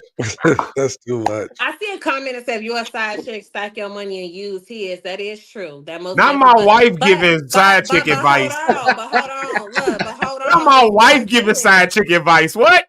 Wait a minute. That's my wife giving side chick advice. What the F? What, baby? What are you? You need to go over there and take care of that. Hey man, you handle that, Once man. again, See, it go depends handle that. because I know women who was a side chick. I'm not gonna say I know them personally, but know of women that was side chicks to men who had money, who had making 100,000, who making 40,000. You know what I'm saying? Because sometimes it's not all about the money. It's not all about the money at the end of the day. So, and then I've seen some very successful relationships from the side chick, like the infidelities and stuff like that. Like they actually end up marrying a side chick basically and happily ever after. And there's nothing wrong with that. It is what it is. I just feel like I just want marriages and relationships to stop using that cliche line, "I'm staying for the kids."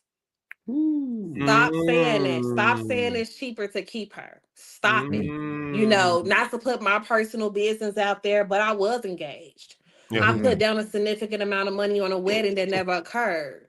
But I had to ask myself this question: are you 100% happy? If it ain't no yes, it ain't no in between. It's yes or no. If the answer is no, walk away. And I walked away because I could have easily used it. I had a toddler. Well, she was a baby and she was 2 years old. I have a baby. I got this. I got that. Baby, I walked away because I got time. That's I ain't got powerful time. for you to even walk away to even to do that, to make that step and choose you out of that. How was that process to even do that? Was that a simple process, or was it more or less like, yo, this is where It wasn't a simple process. From the outside looking in, it looked like I just woke up one day and just said, forget my relationship, like whole turkey. No. Mentally I was checked out long time ago. I was checked out. But as I was coming into being checked out, I was still having that little hope and Yeah. Maybe it's gonna work out. Maybe he gonna wake up and smell the coffee one day. Maybe this, but then you gotta ask yourself this question: how many more maybes are you gonna wait on? Whew. That's it. I'm No more young. babies. I'm 37 years old. I'm young, Yeah. and I'm gonna live my life. And I'm not gonna be like my grandparents and all of them, like sticking around just because. No, I'm sorry. No, Yeah. Got you. we can Got be you. co-parenting. We can co-parent. Yeah. And then make room for the next one. So.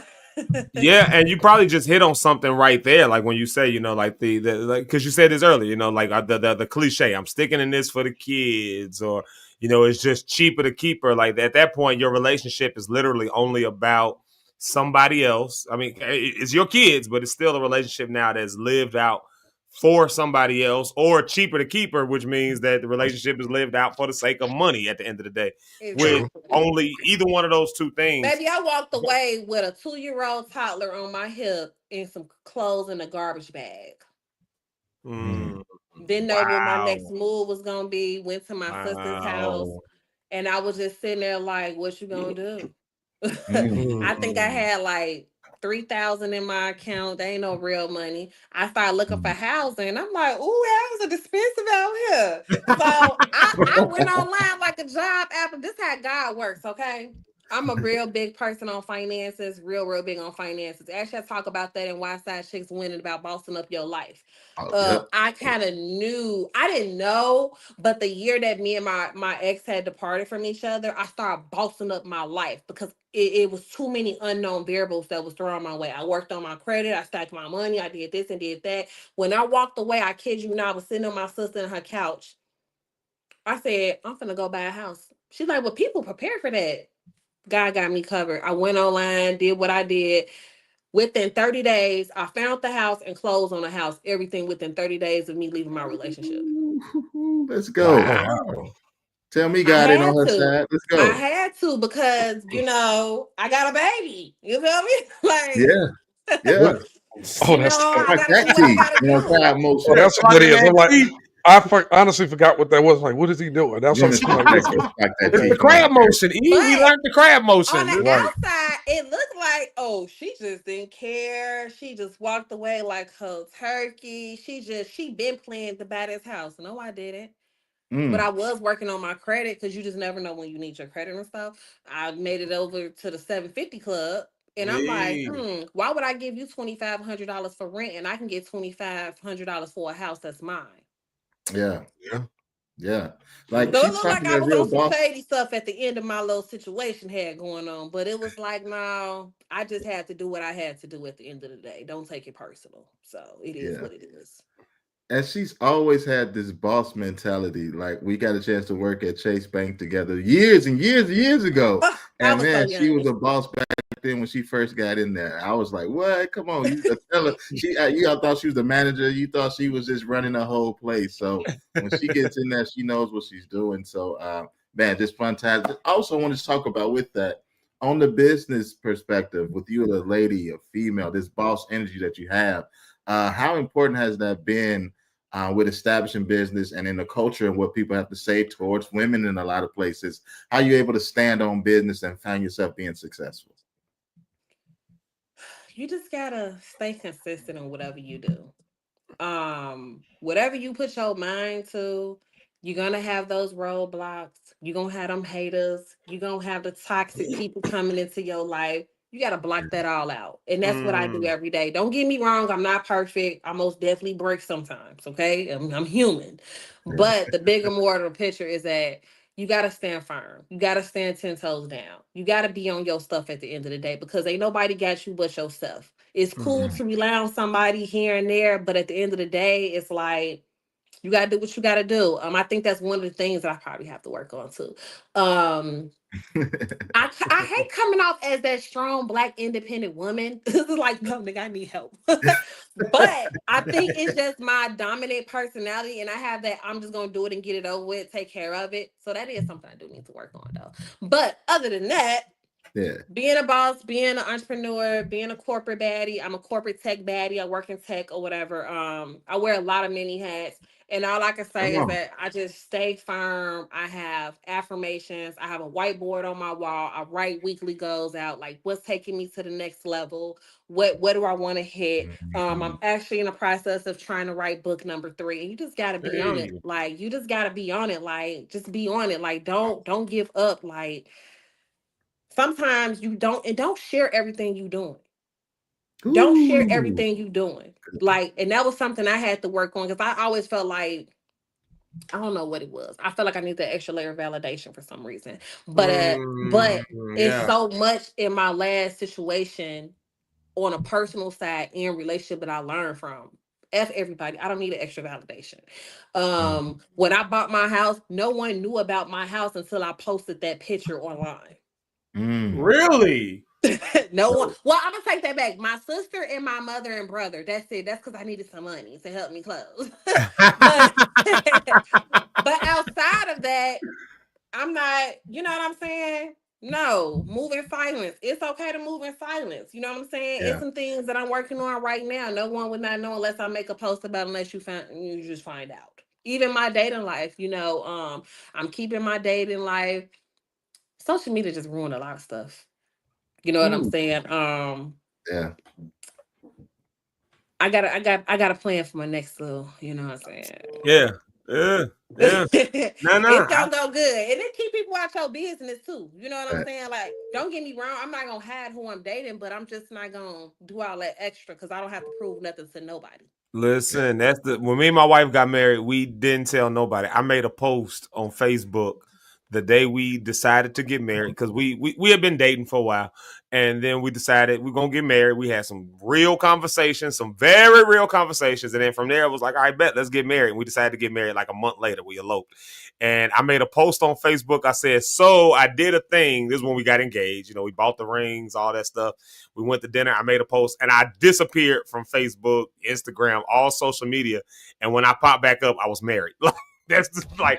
Didn't let nobody know what it was. I popped back up married on everybody. Honestly, when I do get married, because I'm going to get married. Hey, come on, talk it. I'm not having a wedding. I'm not doing a wedding. I did a courthouse. Now I have like my mom and sister and brother. You know, that's it. Probably that's it. I might even invite my best friend. Because friends won't last forever. That's a whole other conversation. But outside of that, that's it. Like, there's no reception. There's nothing. Because once again, I'm a numbers person. Okay. Why would we go spend like $40,000-$50,000 and we can go put that down on an investment, especially how this economy is looking now? If my family is like, no, we got to do something. Okay, we're gonna have a backyard barbecue. Okay. Listen, you talking me and my wife's language right now. This is literally what we went to dinner. We had dinner, and it was literally me, my wife, my pastor, his wife, and then Rich. You know, he had to come because he was like, "No, I've been waiting 25 years for this. I'm coming." But outside, nobody was there. Like, I mean, because like you said, why am I spending all this money for a 1-day party that most of these people I'm not even gonna remember they exist 5 years from now? Like, but I'm still paying for this wedding 5 years from now that I hosted for people who I don't even remember. I'm cool. You know, I told, I'm dating someone right now, and we, had a conversation about it. He was like, for real? You the first woman that I'm like, look, maybe if you would have asked me this a couple of years ago, I would like, I want a big wedding. I want this. I want that. It's like, nah, I'm good. I feel like something flips, something flips. You know, for me, it flipped a long time ago, though. Like my first year at Olivet, matter of fact, Rich, my first year, so my second year in college, I was a business major. So we had I don't know, Rich, if you had this class, consumer economics. And my project, the thing that was given to me was the consumer economics of weddings. And from that moment, I'd never have a wedding. You telling me that a flower bouquet costs $20, but if I say it's a wedding bouquet, it's $250, and it's the exact same bouquet, and that's literally how the economics of weddings works.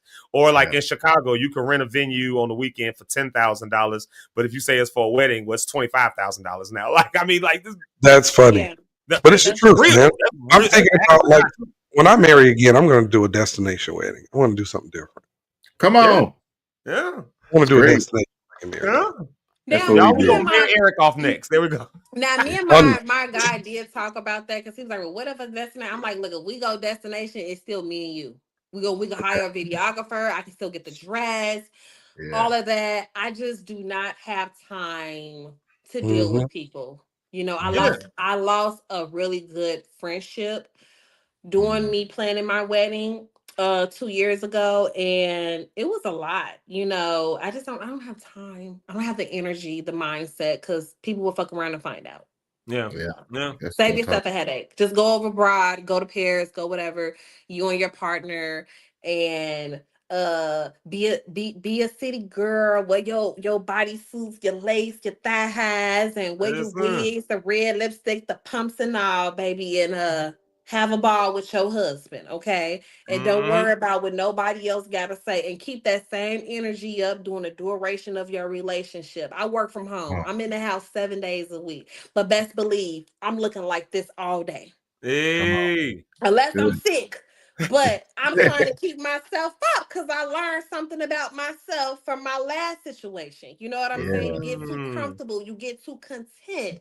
So no, I'm gonna keep myself polished up as the best of I can, you know, and not look like I just rolled out the bed 7 days out the week all day.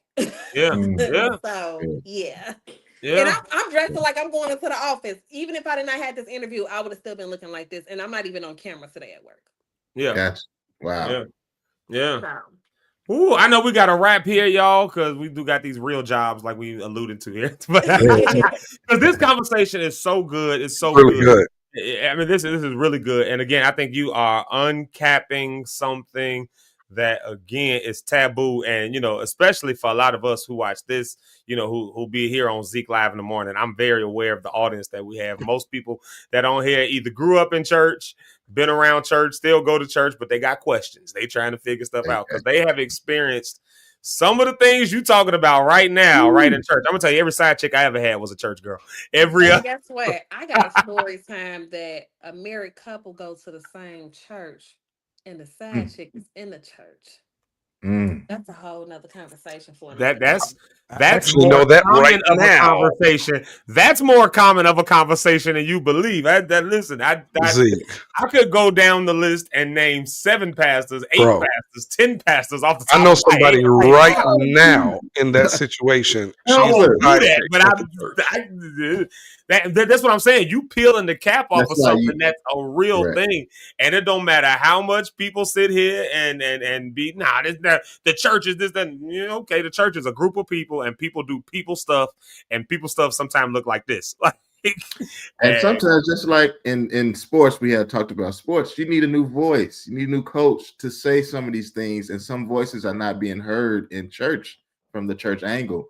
So getting other people's perspective, and I'm not saying you ain't in church, God got you what you doing, do your thing.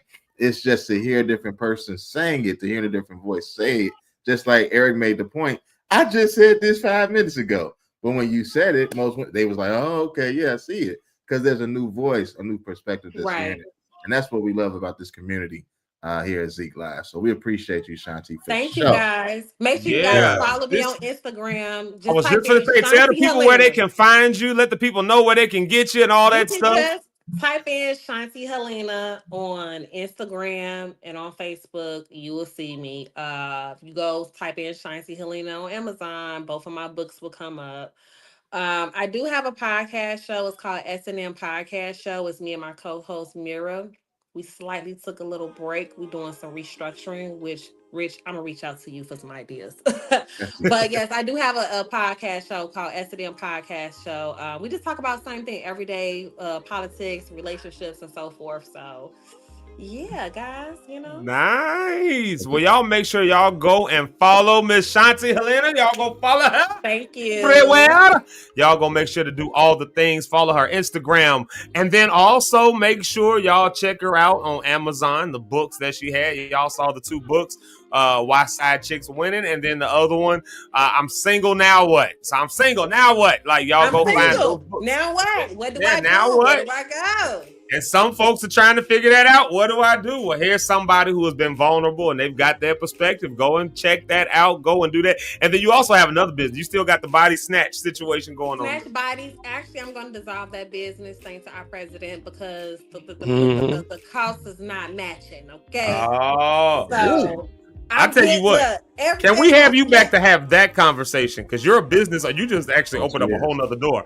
You're a business owner that's now in an administration where you just said you're going to have to dissolve your business because the president had to put. So look, ladies, snatchbodies.net. Whatever the price is, buy it. I ain't relaunching it. It is what it is. I will, when I can't do it right now. It ain't making sense. That's when we have a finance week and a small business week or something like that, or episode. Can we have you back to have that perspective? That's absolutely. Yeah. We'll make sure Rich hooked that one up because Rich, I have to lead that conversation as the businessman around here. That's true. But that's a real conversation right there too. So she's telling y'all, go ahead, buy that stuff up because you better get it before it's too late. Because when it's gone, it's gone. Like that's what she's telling y'all. I think my neighbors think I'm selling dope. How they be pulling up at my. I'd be like, how many you need? You need an extra large and large? Okay, I'm gonna get you both. Well, there it is. Y'all can follow Shanti on Instagram, Facebook, YouTube, her podcast, her businesses, her books, all of those things. Just the vulnerability is amazing. We love it. Everybody that's over here, we call them Lock Stars here on Zeke Live in the morning. We call them Lock Stars. And they all love vulnerability. We all love just being open and real. So you are definitely somebody that that all you Lock Stars need to go follow. Y'all need to go follow Shanti because it is great conversation. This was good, enlightening, opening conversation. I couldn't say more about it. So yeah, absolutely. I tell y'all what, Shanti. Oh, you already did it. I was about to say, tell the people where they can find you. Just did that. I'm tripping. Like Shanti Helena. I'm tripping like a bug. Like do the thing you just did. Like let's see. Let's do it this way then. Eric, give us your final words real quick, and then Rich, give us our final words and the log off, the benediction, and then. So Eric, go ahead, give us your final words, and then Rich, and then we're getting out of here. Well, that's weird. The screen's looking a little strange there, but anyway. We appreciate you guys joining in with us today. We thank our guests for coming. She gave some great information. Go follow her, go support. We thank all of you. Please get in the comments when we go off. Like, subscribe, comment, put some hearts on some stuff. Spread the word about what we're doing. As you saw, I ran Rhonda off today. She had to get up out of here. I put that heat on her. So she's gonna have a time with you tomorrow, Doc. So hey, thank y'all. Love everybody. After this, I cannot wait to see the group chat. Oh, I'm gonna go in there today. I'm gonna sign out. Rich Holmes, go ahead and give us our final thoughts and our benedictions. Hey, what a great show. Like I always say, life is choice driven. Even Rhonda already said that line. No, I'm playing. Hey, my line. I'm messing with it. Okay. Life is choice driven. You will live and die by the choices that you choose to make. I got a hint for you. Choose life. Listen, I'm going to pray for you. God, thank you for this time of coming together with this community of believers, saints, and angels, God. We thank you, Lord God, for every perspective that was shared. We thank you, Lord God, that the seed was planted, Lord God, and we expect you and others to give to water the seed, Lord God, and we expect you to get the harvest. But let us remember, Lord, even in our time of weakness, in our time of being down, in our time of vulnerability, Lord God, that's where you are our strongest. That's where you are strong whenever we are weak. But let us to rely on your strength in our times of weakness, Lord God, and continue that you keep directing our path. Let this be the great day the best day we've ever experienced until we meet again. In Jesus' name, peace. Amen. Hey. Great episode today, everybody. Shanti, thank you for being here with us. Rhonda on the rock. She had to run. As Eric says it, he ran her off.